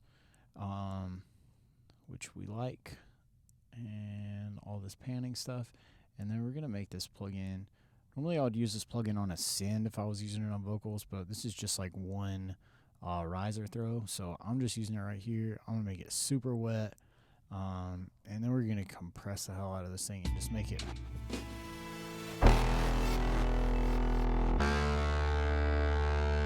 All right, so now we're getting closer to that transition starting to work. I'm also going to duplicate this arpeggiated sequence that I am doing twice as fast now in this part, and I'm going to bring it down into another track because I want it to be louder than the arpeggiated sequence in the other one. It's kind of in the background of the guitar on the other one, but I think in this part, since it's so nasty, it'll be just fine being my main melody with that really solid bass. So.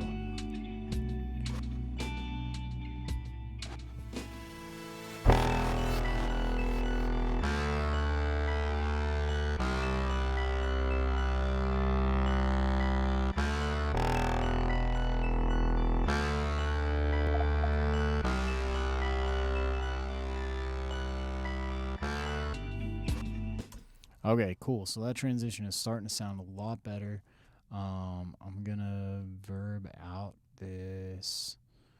I'm gonna verb out this riser and see if the verb works on it this time.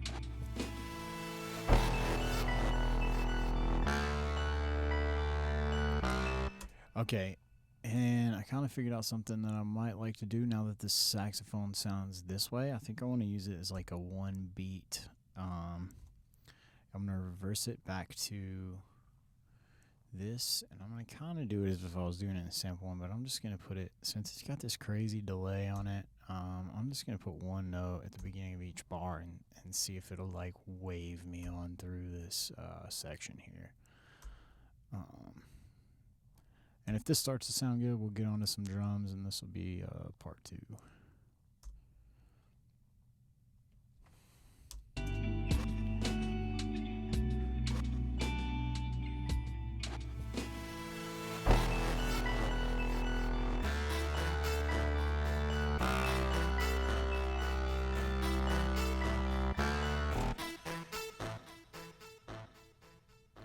Okay, so these delay throws are insanely too long, they're like 800 milliseconds, so we're going to bring it back.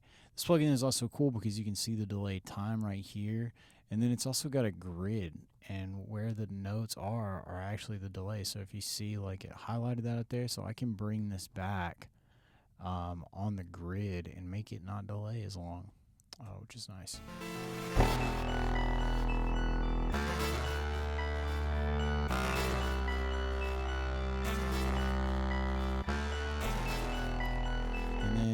What I want to do, because these notes are really loud and squeaky and sound fucking awful to me, I'm going to transpose them down 12, because I kind of like the key that they're in, but not necessarily how they sound.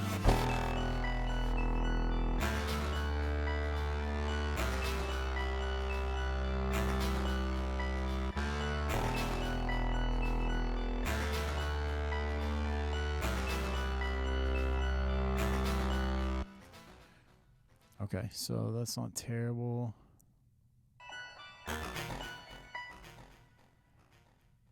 And try to get this one in key too.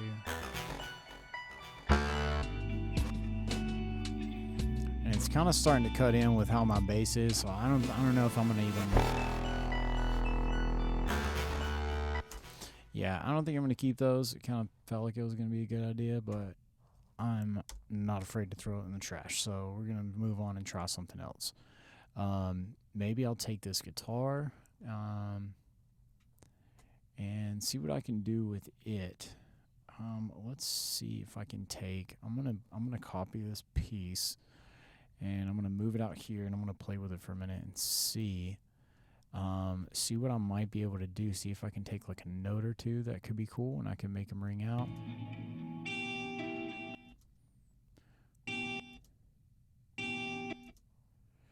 Okay, so there's one note, so I can take this, and I'm going to duplicate this guitar track so I can just pull notes from it. Basically what I'm going to do is I'm just going to try to take single notes and see if I can progress a melody into this next section.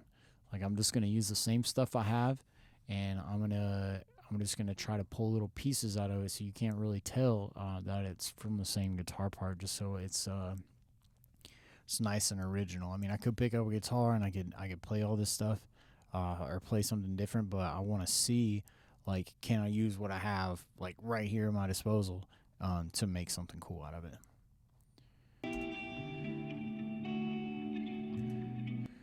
Okay, so there's another note. I can take that one. Dan. Okay.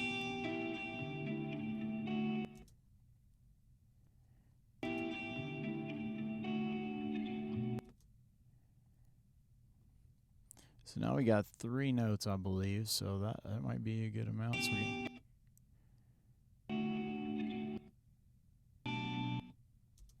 ding, ding. They sound terrible right now, but we can might be able to change that. Let's see. What order do I want them to be in?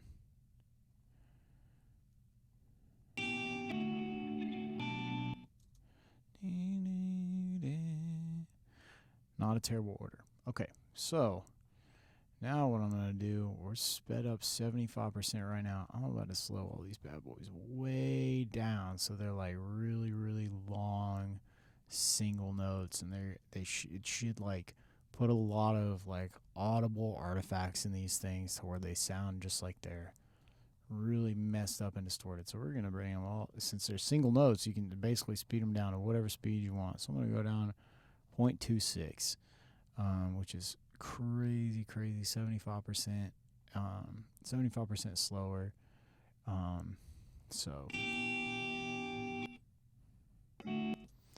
So we've got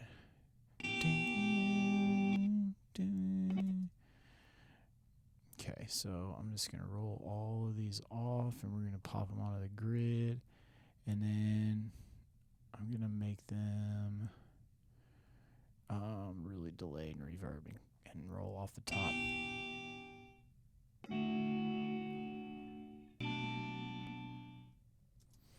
Okay, cool. So, and maybe I'll give them kind of like volume swell effects too, where I kind of drag it in and it's like, we'll see if that sounds good or not. Before any plugins, I want to try to just manipulate the audio to get it as close to something that sounds cool as possible before I reach for the plugins.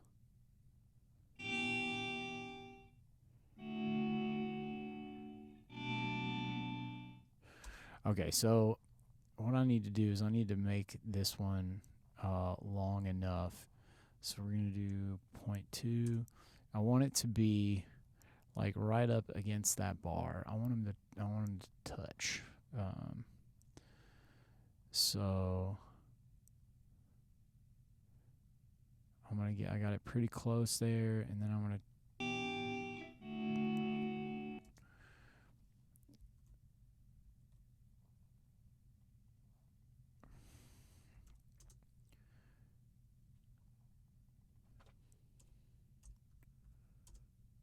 all right. So that's pretty much close enough, close as I'm gonna get it. So that's good, and then we're gonna do the same thing with this one.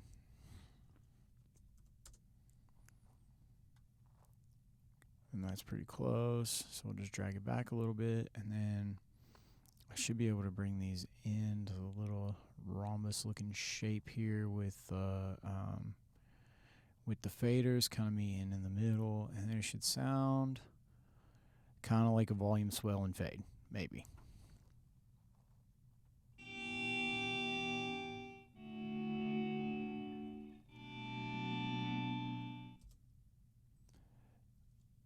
And then I'm going to kind of create a progression out of them here. So I'm going to take one of the other ones. So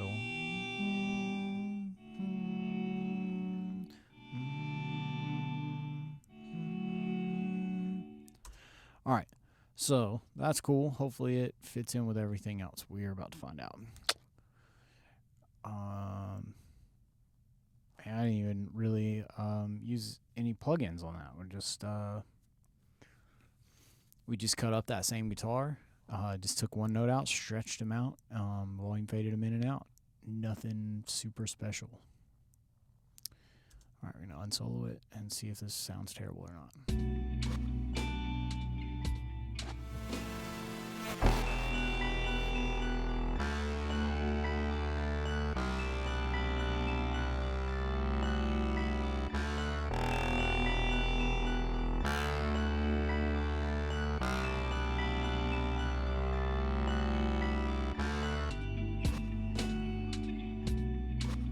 Okay, so the bass is not really going with that. So I'm going to mute it out and see if it's still going with arpeggiated sequence.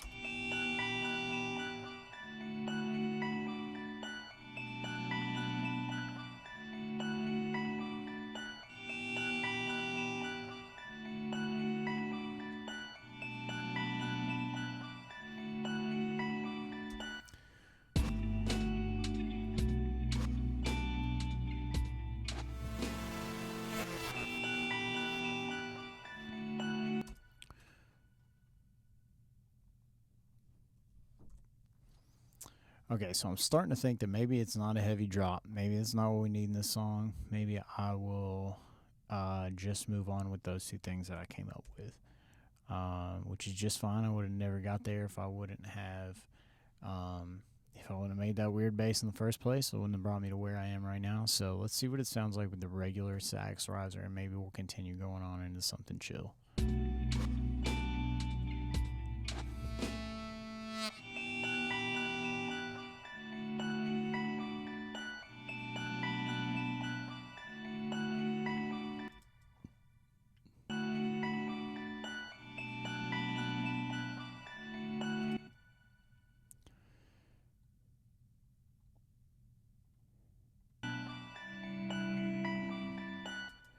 Okay, I like that note better. I'm going to transpose these down too. It should flow the progression a little better.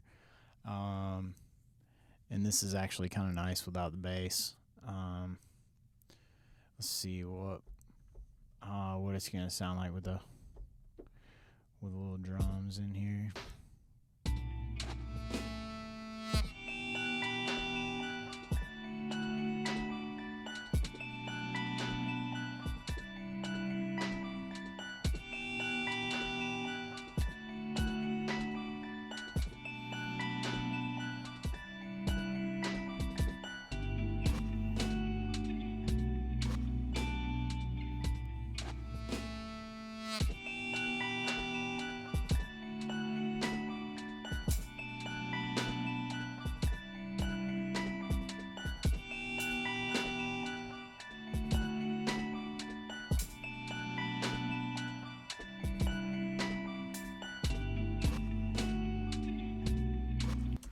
Okay, so because I don't want to program drums again, I'm just going to play them this time, just to keep this process moving along.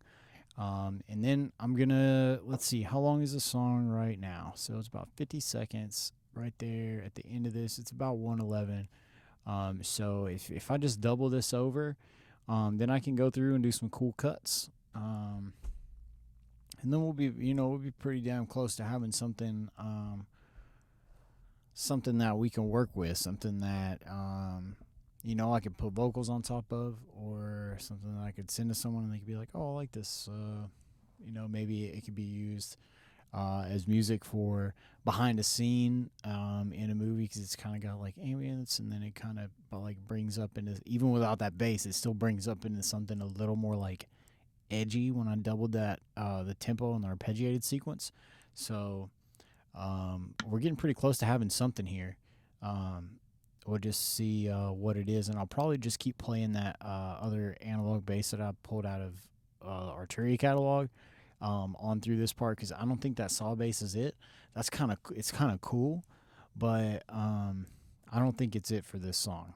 I do have songs where I go from like crazy quiet to crazy loud and different feels and stuff like that, but I don't think this song is really calling for that kind of transition. I tried to make it work, and I ended up finding something that sounded better. So I'm going to go with what sounds better. I don't care if I delete things that I spent 20, 30 minutes on. I really, I do this because I love it, and I don't mind if I have to delete stuff along the way. I try not to get attached to anything that I have. Like, if I need to delete parts, or if I need to delete whole songs because I don't like them, I don't want to get too attached to something and then be unhappy with it in the future. I'd rather just delete it now and know that like I'm confident in saying like I don't like this, it's got to go, than to have to like look back at it in the future and be like, man, I knew I didn't like that thing. Why did I leave it in there? So, and it brought me to doing these little volume swells, which I like and think are cool. So, you know, I'm not upset about losing this cool like solid bass part that I built. Like, what it's whatever, you know. But let me play some draggy ass drums in here and stop running my mouth and start running my hands. Here we go.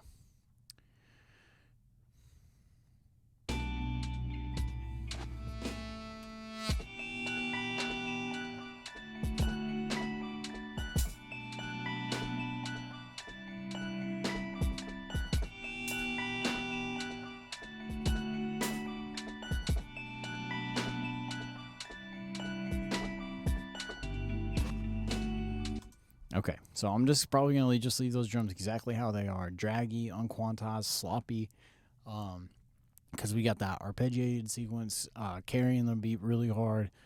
Maybe I'll listen back to it, maybe I'll move one or two things around, but for the most part, it's fine. And see how much faster that was than programming all the other drums. So having a MIDI keyboard does come in handy for me, because I can like do stuff really fast, and it's easier for me to play something real quick and then fix a couple things than it is for me to go in and draw in every single thing. It's just how I work. Some people are faster at drawing stuff in. Personally, I'm not. I like to do everything on the keyboard first and kind of feel it out. And plus with that, I can I don't have to go back and adjust velocity and all that stuff, and I can actually get a decent feel, like a natural feel out of something if I just play it and leave it than if I draw it in, or if I play it and then immediately quantize it. Like, maybe that feel is good, like when I'm playing with the rest of the music. It's kind of like you could be, you know, kind of like you are on a real drum set. It's a little more natural. So let's see what it sounds like. Maybe it'll sound like crap after I said all that, but here we go.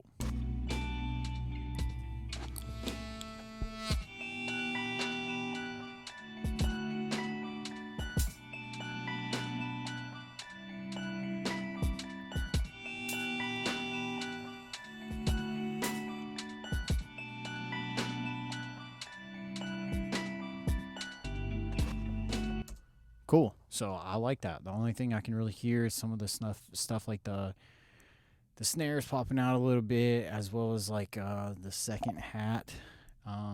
So I'm going to. Well, maybe it doesn't want to let me type. Sometimes my Studio One, it's been screwing up like this and not letting me change the name of stuff right here for some reason. But it's kind of sticking out in the mix, so I'm going to go ahead and turn that down. And then that's pretty much it for that part. I'm going to take this same bass that I played on the same line. I'm going to move it up to the bass.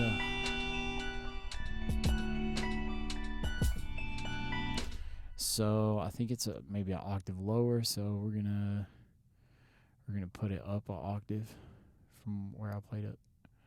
Here, D.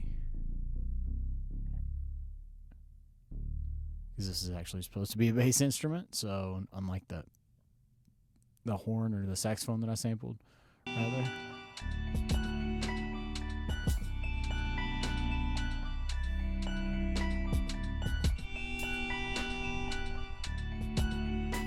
And you know what? I just noticed that I didn't move up that low E, and I think I'm just going to leave that. Just so it'll be a little bass drop out right there to hopefully sound kind of cool.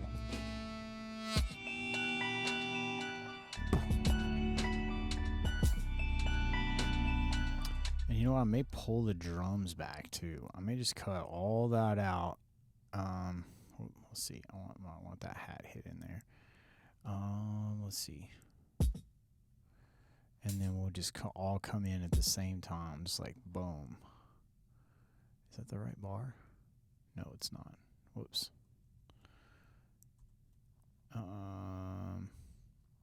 Here it is, 27. And I'm gonna put a kick there too, even though there wasn't one, just to start that out. Nice, and let's see how that transitions.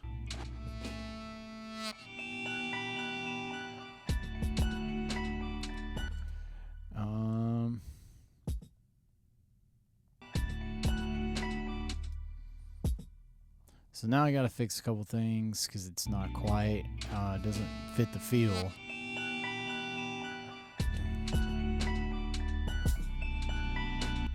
Okay, you know what? I'm not even going to do that. I'm bringing the drums back out because they were not bad how they were. So we're going to leave them how they were.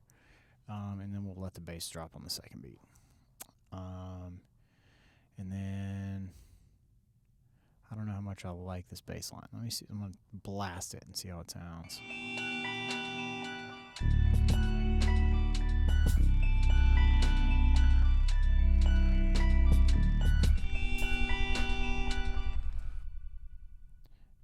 This is going to be totally inaudible, so I'm going to have to bring it up an octave for this next one. I can hear it rattling my monitors, but I don't think it's going to be audible on most.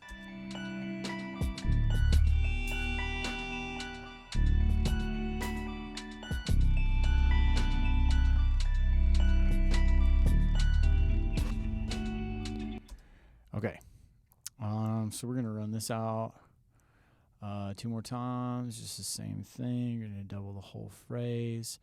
I need to bring this back to 1. Ooh, is that not on the grid already? It's not. Oh no. Okay, so I'm gonna have to bring the first 2 notes to where they're on the grid, so I can just make everything nice and tidy. Boom. Then we're gonna double this over. Boom. I'm going to get rid of this stuff where you know what, where I was cutting this up, I actually want to kind of hang on to those notes. So I'm going to throw them like way out here, like 5 minutes into the song, just in case I want them later on down the road. And so I'll do like that bass line. So I'm going to go ahead and bounce it and put it up with my other bass. Since it's the same kind of bass, we're going to put that audio. Oh, Lord have mercy. Look at that clipping. I forgot to turn it down before I did that. Let's undo that. Put it back to unity here on the fader. Bada boom. Then we're going to bounce this bad boy. Now maybe it won't be clipping, just popping in my monitors for some reason. Oh, we still got a nice little hangover note there. We're going to get rid of that. Yep. And then we got this section pretty much. So this is going to be... This is 1:28, so we're pretty much right at regular song length. So we can throw. I'm just gonna duplicate this whole thing and see what this sounds like.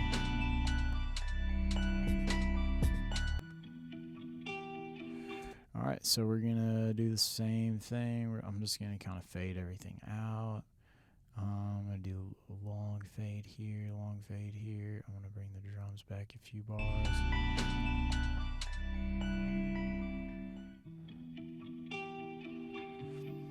And you know what? I'm gonna do something that I wouldn't normally do, and I'm gonna mess up the grid because I kind of want this to come in as that's fading out. So this is I'm gonna may hate myself later for this, but I don't care if it sounds good.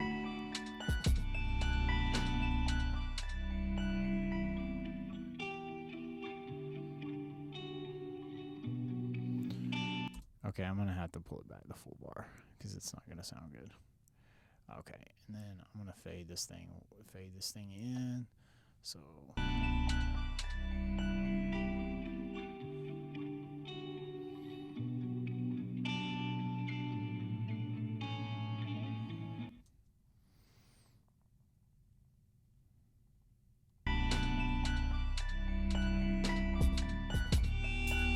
just listen back to see how it feels. I want this transition to be kind of cool.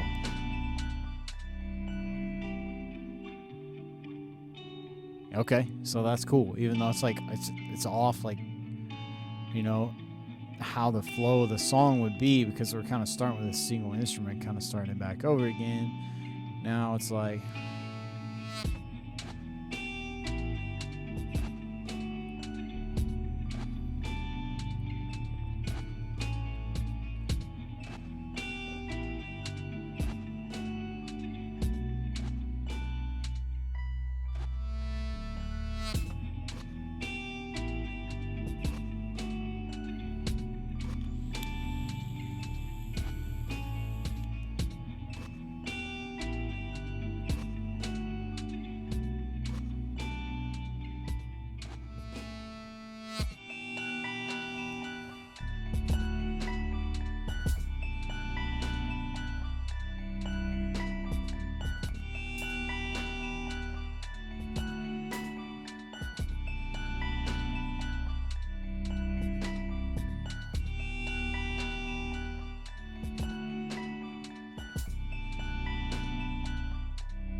So I'm taking that arpeggiated sequence and I'm rolling it off even more. So because I have it louder, it's kind of become jarring again. So I'm going to roll that off from the top even more. I'm cutting more of the high frequency to kind of make it set in, because I think like the swells on the guitar are really going to kind of like carry this next part as well. As much as I thought that high end melody was going to do it, I don't think that's kind of what's carrying. I think the progression is really being carried by those swells on the guitar, and that there's not really like a key like melody here. So I'm gonna do that, and we're gonna try to start making stuff sound good and try to start putting maybe some interesting things in here. Now that we have the full structure of the song, I'm pretty much done with that part, because we should be sitting like right at 3 minutes, so 2:52. Okay, 2 minutes and 52 seconds. You can see it down there close to the bottom left hand corner.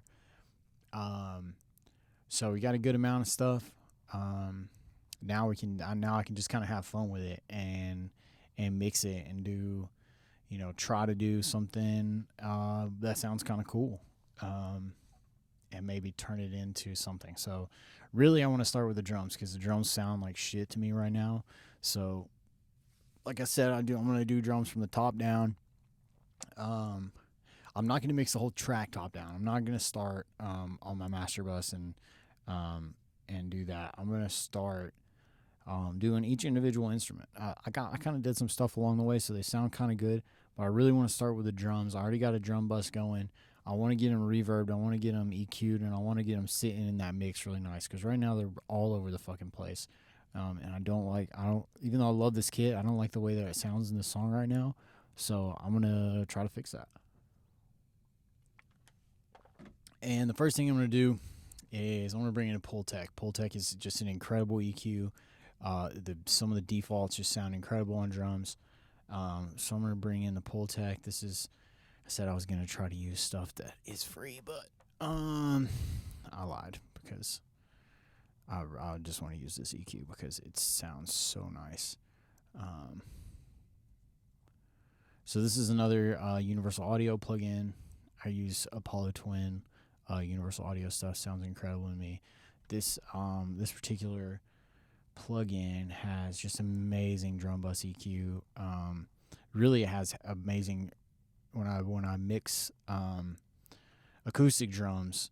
This is the first thing that I put on there, because it just like makes everything snap, and it has stuff for individual drums. You can see it's got, I don't know if you can read this or not. It's got drum kick settings. It's got drum overhead, drum snare settings. And these are like pretty much across the board, just going to improve the sound. Just these little presets. A lot of presets, I'll go in and get it kind of close and then need to tweak it. With this, most of the time, I don't even need to tweak it. I'll just like, boom, put it on there. And it's like, oh shit, this sounds amazing. So I'm going to go to drum kit, punch, and presence. So let's see what this sounds like. And then with it off.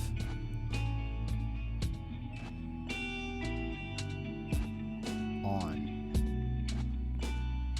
So, I mean, you can tell, like, just right away. Just like way better, way more even across the board. It brought out, like, it calmed the hats down, it brought the snare out, it punched the kick a little bit more without doing any kind of volume, anything. No compression, no nothing, just that EQ. Now we'll probably put a compression, like a little bus compressor on there. But with that, it's straight cool. So we're gonna. All right, so that was easy. I'm going to go with another Christmas gift next. A couple of Christmases ago, I got this plate reverb from Arturia, which is amazing on the snare drums. It's my go-to for a snare drum. So I'm going to put that on the send of my snare drum, because I already know like this is going to really sound good. I'm going to take it, I turn the drop all the way up, I turn it 100% wet, I go up here to advanced, and it lets me pick out the frequency. And so I want to do some frequency gain in the reverb in the 1-ish K range, like the one. I know this just because I've played with it so much. Maybe like 1500 range.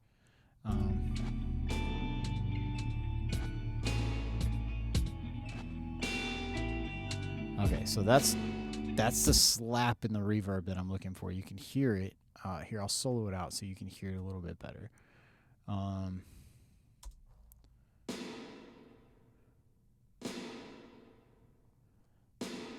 then if I turn this gain up, I can hear that that's the range that I want to boost that reverb. Now, obviously that's an insane amount of reverb. Like, I don't want that much on there, but now I know, like, I've got the reverb tuned in.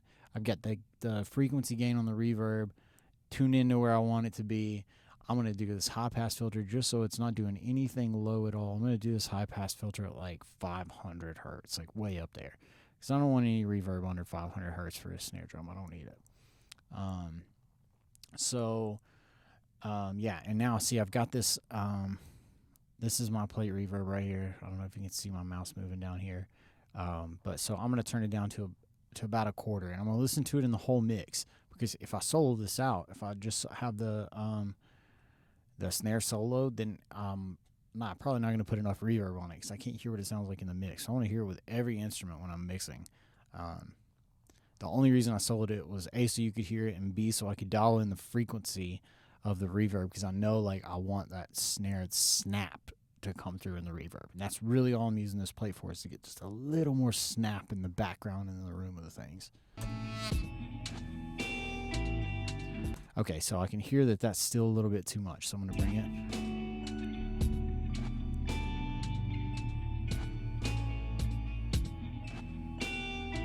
Okay, so that's really nice. I like that.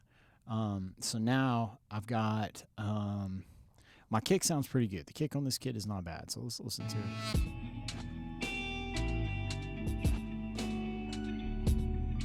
So it's got a little bit of high end, so I'm going to throw in, I mean, it would be fine, but just in case, I'm going to throw in a little bit of EQ and want to surgery out some of that high end.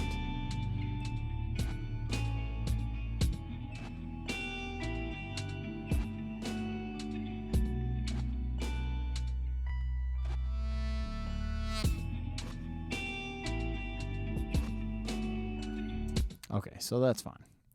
And here I am talking about doing top-down mixing on drums, and I'm doing individual instruments. Okay, so I'm going to go back to the top, and I'm going to do some bus compression. Just to bring the volume of everything up.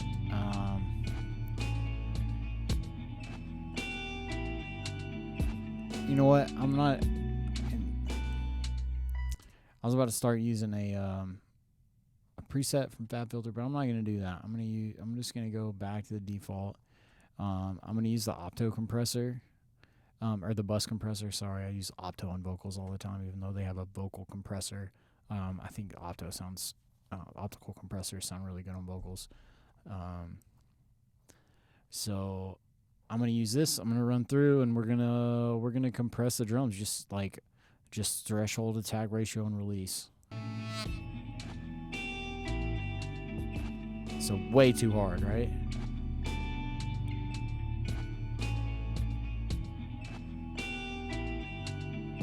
And I'm going to slow down the attack a little bit so it's right on the backside. So Pro C is really nice because you can see exactly where you're smashing your transients. And when I dial this attack knob in, I can see like where it's actually attacking the transient. So if I want it to be a little bit late and like release out kind of long, which is what I'm kind of trying to looking to do, probably not what a bus compressor should be used for, but I can see it. And so I'm using my ears, but I'm also using this grid. It makes it a little bit easier, a little bit quicker to dial in. Like, I don't trust this grid, but it gives me a good place to start.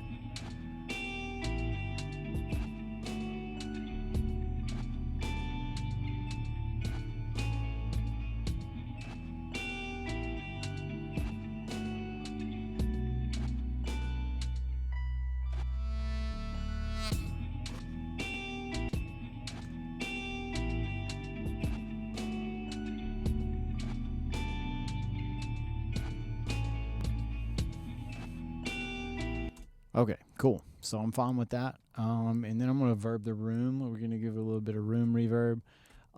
Again, FabFilter.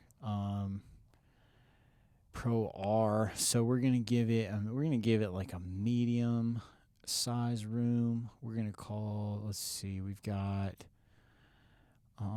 Let's see what Studio 2 sounds like.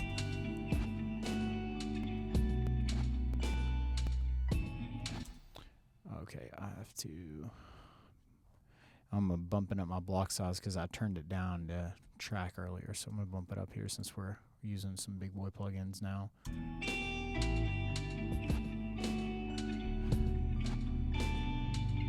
So it's a little bit bright for me, but it's kind of nice. So I'm gonna roll it off a little bit here.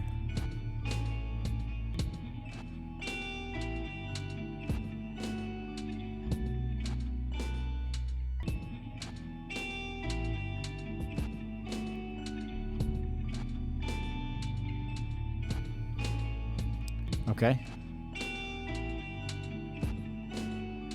So that sounds good. I'm gonna roll it back some. Okay, and now what I'm gonna do is I'm gonna EQ because my hats are crazy loud. My hats are always crazy loud to me. I don't know if it's just my ears, but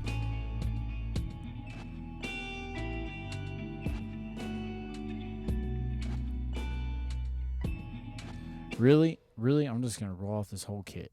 I'll roll it off from the top. This is on my drum bus, this EQ you see right here. I'm gonna roll off the whole top of this kit because it doesn't need to be that bright for me. It doesn't need to be that bright. It's too bright. This song is too somber for me to be hearing a out of the damn drum kit. So.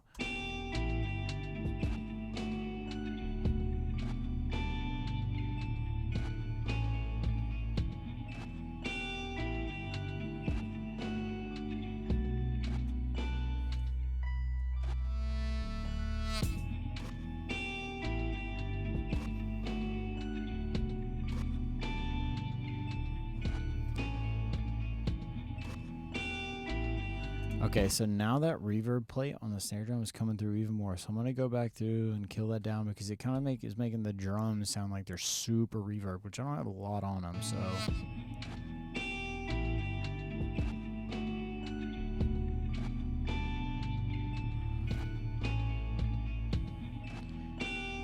And then another thing that I want to do, instead of putting an EQ on the snare, since I have the drums kind of nice and bust together now, what I'm going to do is I'm going to try to pull the snare frequency that I want to boost from the drum bus EQ as opposed to doing it from the snare EQ. So I'm trying to keep that top-down approach so I don't mess everything up and throw the drums all over the place and then they start sounding bad. Because if I start going in and I start doing too much on each individual thing, like, oh, this kick has to sound good by itself, the hats have to sound good by themselves, blah, blah, blah, I get to where it doesn't even sound like a drum kit anymore. These sounds like these individual sounds. And then when I get to the end of my mix, it's like, it doesn't sound like a song anymore. I just hear like all these individual instruments like going all over the place with the drum kit or whatever other instruments. So I want to make sure that I keep this nice and like solid and tight. Otherwise, when I start to get to the end, it's just and I listen to it, it's like, this doesn't sound like a song. This just sounds like someone put a bunch of instruments together in the same key, and that's not what I want it to sound like. So, I try to pull the snare drum out of the drum bus EQ.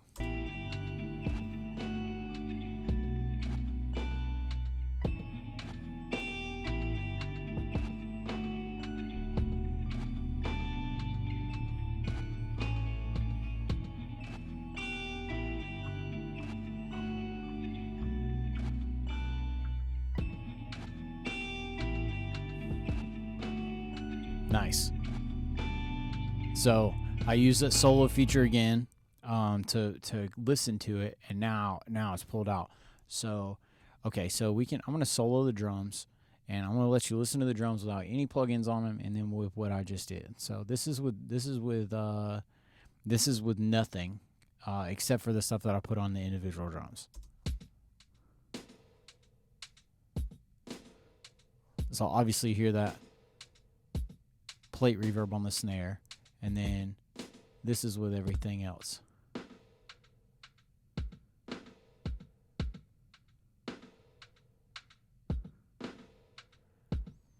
So everything, I mean, to me, everything just sounds so much better, even by itself. It definitely sounds way better in the mix.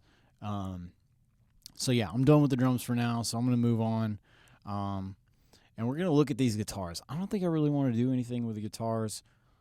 Charlton makes some dope samples. Yeah, shout out Charlton, Tonal Autonomy, for letting me take over the stream and kind of be creative tonight and challenge myself on purpose for you guys to point and laugh at me. But these samples are really good. They're already like I don't think I need to do anything to this. It was already stretched out to 8 bars. It already had a nice intro, and it was 4 and 4 of the same thing, with the first 4 being the come in. So it was super easy to use. Like I couldn't pick out a better like little loop to use. Like the way that's set up, super user friendly, like perfectly cut out, like plenty of headroom for me to manipulate it if I really wanted to. But really all I did was slow it down. And so I'm still gonna listen to it and see if I get any ideas or anything that I want to like tweak and play with it. So let's check it out.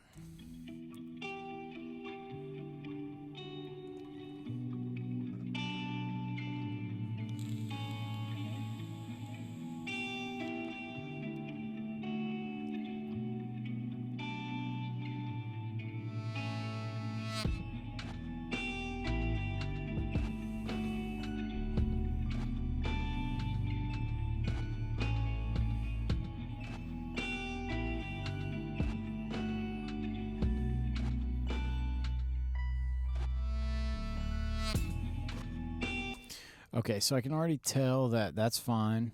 What I am going to do is I am going to bring in this, I'm going to bring in my sax riser. I'm going to stretch it out some more, and that way it kind of starts coming in before this fades out, if it doesn't sound too crazy.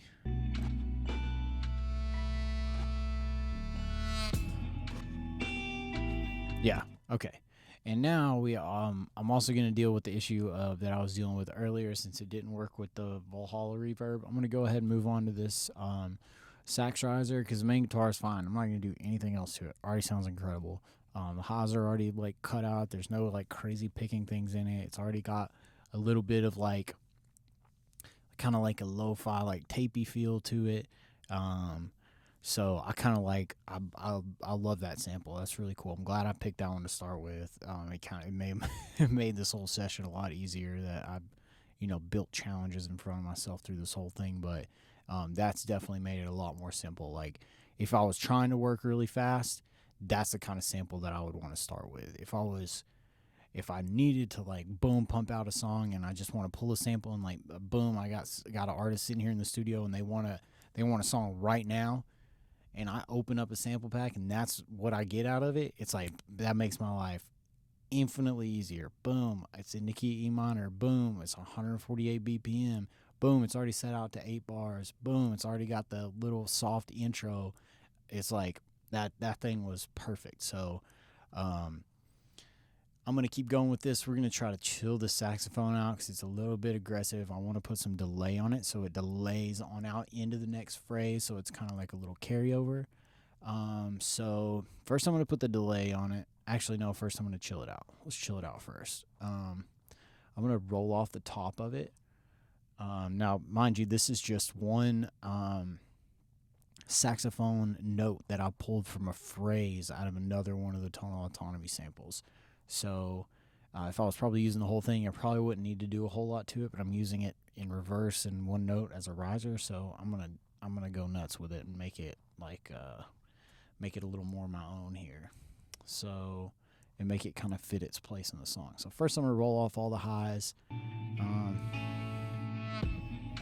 Okay, so that smoothed it out a lot. Now what I'm gonna do is I'm gonna throw some delay in there. I'm just going to use analog delay. I'm just going to use a Presonus stock one. One that I really like is Native Instruments Replica. Is an amazing delay. But I'm going to use this because this is going to get the job done that I want it to get done. And I know I want eighth note triplets, I think. No, I don't. I'm going to do a slower one.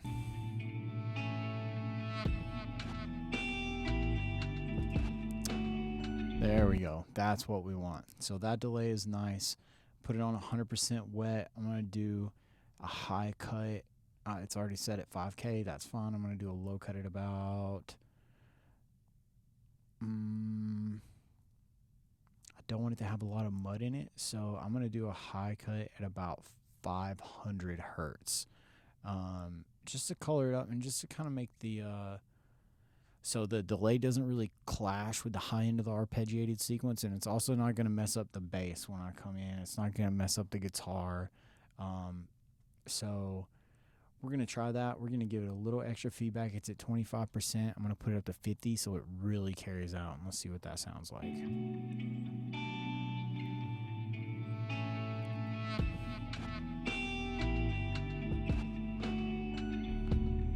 Nice. So it almost carries all the way over into like the next phrase. So now we're gonna see what this long one is gonna sound like.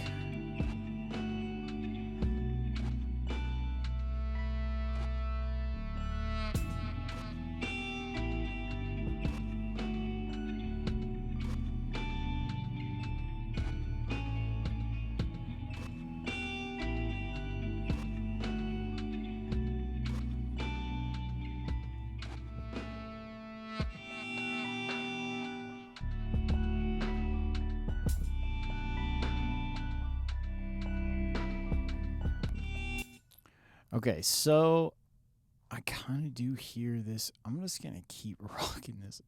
This is a weird thing to do, but I'm going to keep rocking this riser every, 4 bars? Every 4 bars. Just, why not? Every 4 bars, I'm just going to put another one of these things. We're just going to let it. Just risers all over the place. Just saxophone risers everywhere. Just because I can. No reason not to. I am going to turn them down a little bit so they're kind of in the background. But, give it a little funkiness there. Let's give a little character here.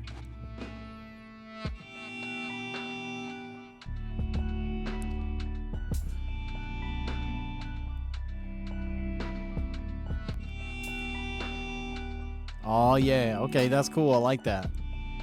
Okay.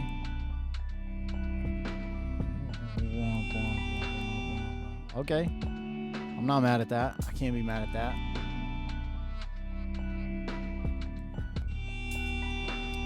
Then I'm going to turn the last one up loud. Oh, crap.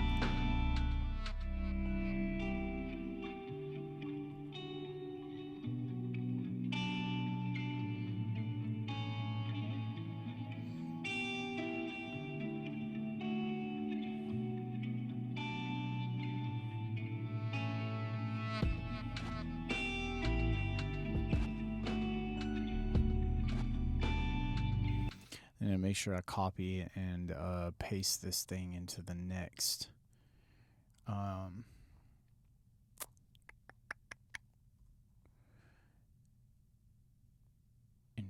group here. Is that where it goes?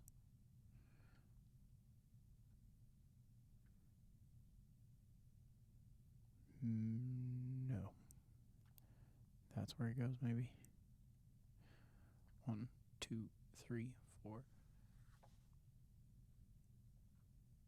I think that's right.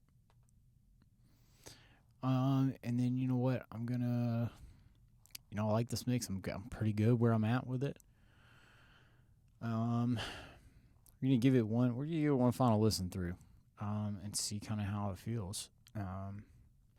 And then if it feels pretty good, I'm gonna just do a quick, just a quick little master. I'm probably gonna kind of like fake summit through this tape thing that I have, and then I'm gonna do Abbey Road's little waves mastering train that I picked up that I've been using. It's got some great presets on it. And it usually need just like a couple tweaks. So we'll see if there's anything crazy that sticks out on the way through, and if not, we're gonna put this through the mastering thing, and we're gonna wrap this bad boy up.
All right, so I forgot to do an ending. So what I'm hearing is just kind of the I'm kind of hearing the little swell guitars, just kind of by themselves. I'm gonna cut out the last arpeggiated sequence. I'm gonna fade that out. And then we're gonna fade the drums out too. So I'm gonna take, well, come here. Fade them out from 79. So I'm just gonna take these, but I'm just gonna turn all the fucking velocities way down.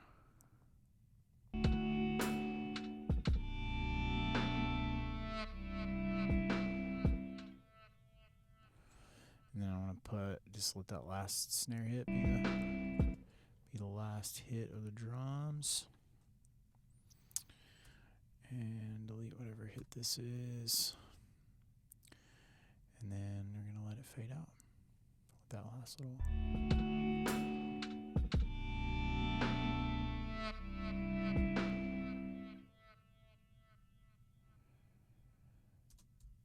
Cool. I'm going to turn these down a little bit too so they're kind of fading out too.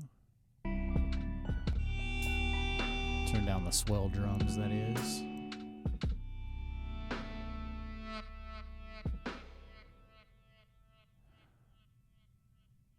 Okay, cool. I like that. All right, so I'm just going to do a real quick master. I got a couple things from Waves. I like this that I got pretty recently. Well, actually, I got this tape thing. Who made that? Oh my goodness. Oh, there it is. Arturia, of course, always giving me awesome free stuff. All their stuff is amazing. Everything that I've ever used from them is amazing. So I'm gonna use this. We're gonna do analog tape, and I'm gonna do the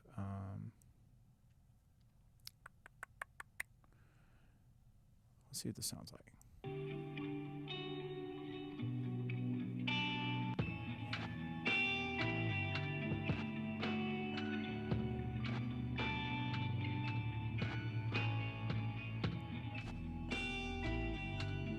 I don't want it to be doing a lot, so I'm turning everything off and turning everything down, kinda.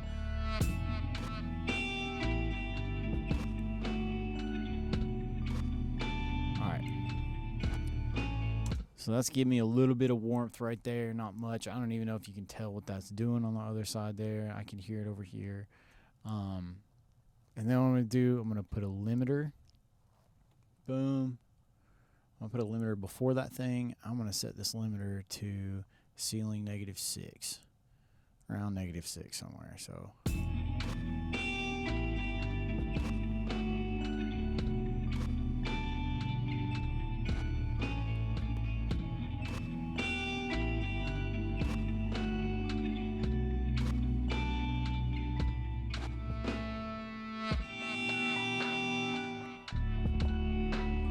Normally I'll never do this in the master channel, but I'm just doing it just to do it. So I don't have to export everything and then open up another session. And this is just for something quick. So and then I'm gonna bring in. I've got this Abbey Roads mastering plugin that I've kind of been using. It's got some great presets and starting points on it, and we're gonna try to crush it up in here and get it up to a good volume. So what I'm going to do with that, I'm going to put that there, and then I'm going to take the same, just regular stock PreSonus limiter, that I just set to -6, and I'm going to put it on a 0 dB limiting. So I'm going to put this here before I start with that and get all crazy. I'm going to put this at true peak instead of soft clip. The first one I put on soft clip, so it kind of like brings down, those transients that I'm pushing it into. But I'm just going to put this on 0 dB. And then we're gonna run through, and I'm gonna play with a couple presets, and we'll see what we can get.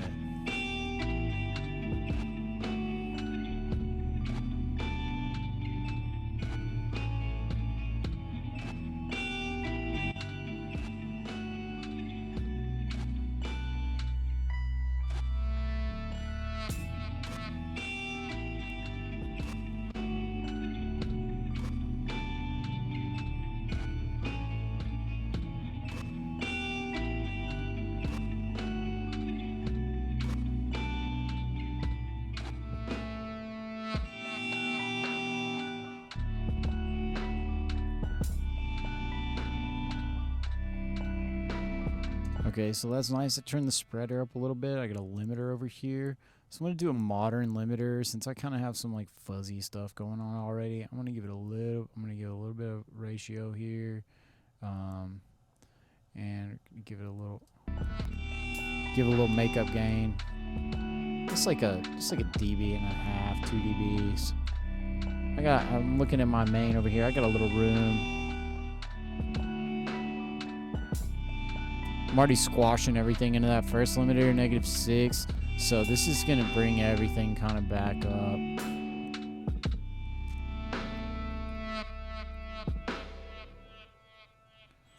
Okay, so let's see what this sounds like from the top. I'm just going to kind of go through and see if I can hear any frequency ranges that really kind of need to be boosted or cut. Like if I hear anything popping out at me, I want to do it in the master at this point because everything sounded good before in the mix. So now I'm looking at the master and I'm like, do I need to cut or boost anything?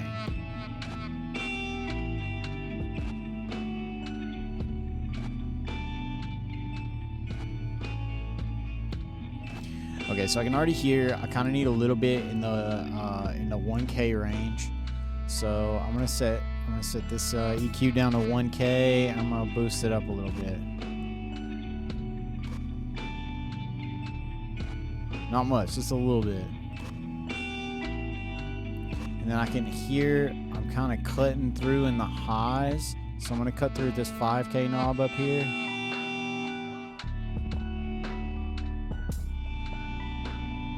I'm going to change it to a shelf.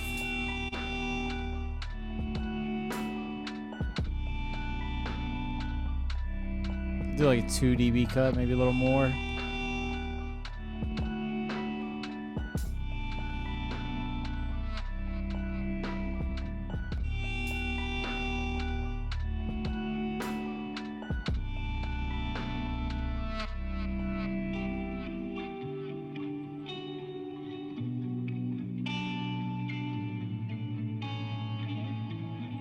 Now the guitar sounds huge. So we got that.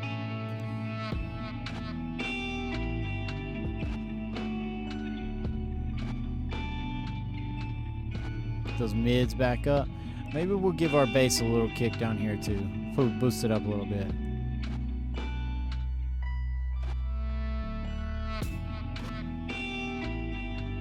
Boost it in like the 64, like the audible bass range here. Maybe the 90, maybe 91. Let's see what that boost sounds like. Yeah, that's nice. Nicer than the 64. It's not gonna rattle as much, but.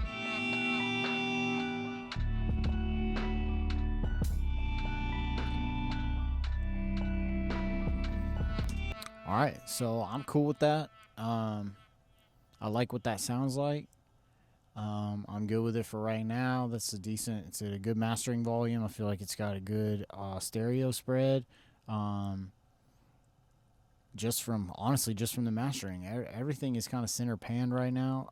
I should have gone through and probably individually panned the instruments a little bit, but now I at least know it's going to sound good. The mix is going to sound good in mono. Hopefully, unless I just did some crazy things in mastering that I didn't even realize I was doing. But yeah, so that's cool. So I'm gonna do a mix down on this, a rundown if there are people who are just joining in. I'm at Beef Stewdio, a little north of Atlanta, Georgia. I just took a Tonal Autonomy sample and just turned it into a song. A few Tonal Autonomy samples, actually cut them up, turned them into a song. I'm gonna hopefully be doing this stream going forward on Wednesday nights at 10 p.m. So if you want to check it out, shout out to my boy C. Mosey, our master and commander and CEO over there at Tonal Autonomy for putting us onto these dope samples, giving me a chance to come up here and do this. This is really fun for me. I like doing stuff like this. It's kind of challenging. And, he does some awesome streams on this channel. We also got Bovice, who's doing streams as well, I believe. So if you're into production and you like seeing people create, seeing people mix, it's what we do. We have sample packs. a bunch of other awesome stuff going on at Tonal Autonomy. So come check it out. And if you liked watching my goofy ass make this stuff, I will be here next Wednesday around 10 p.m. Eastern Time, 9 p.m. Central. So yeah, I'm gonna wrap up this. Mixdown up, and I'm gonna let you listen to it one more time. I'm gonna export Mixdown, and we're gonna call it TA Twitch 223.22. And I'm gonna let this mix down live so you guys can hear it. And one last thing of what we made today, and I'm gonna try not to stop it in the middle of the mix down and fix some issues that that I hear every time I do a mix down. I know no other producers have that problem, right? Okay, this is it. This is the end for me. I'm gonna end it up as soon as this mixes down. So yeah, enjoy the song.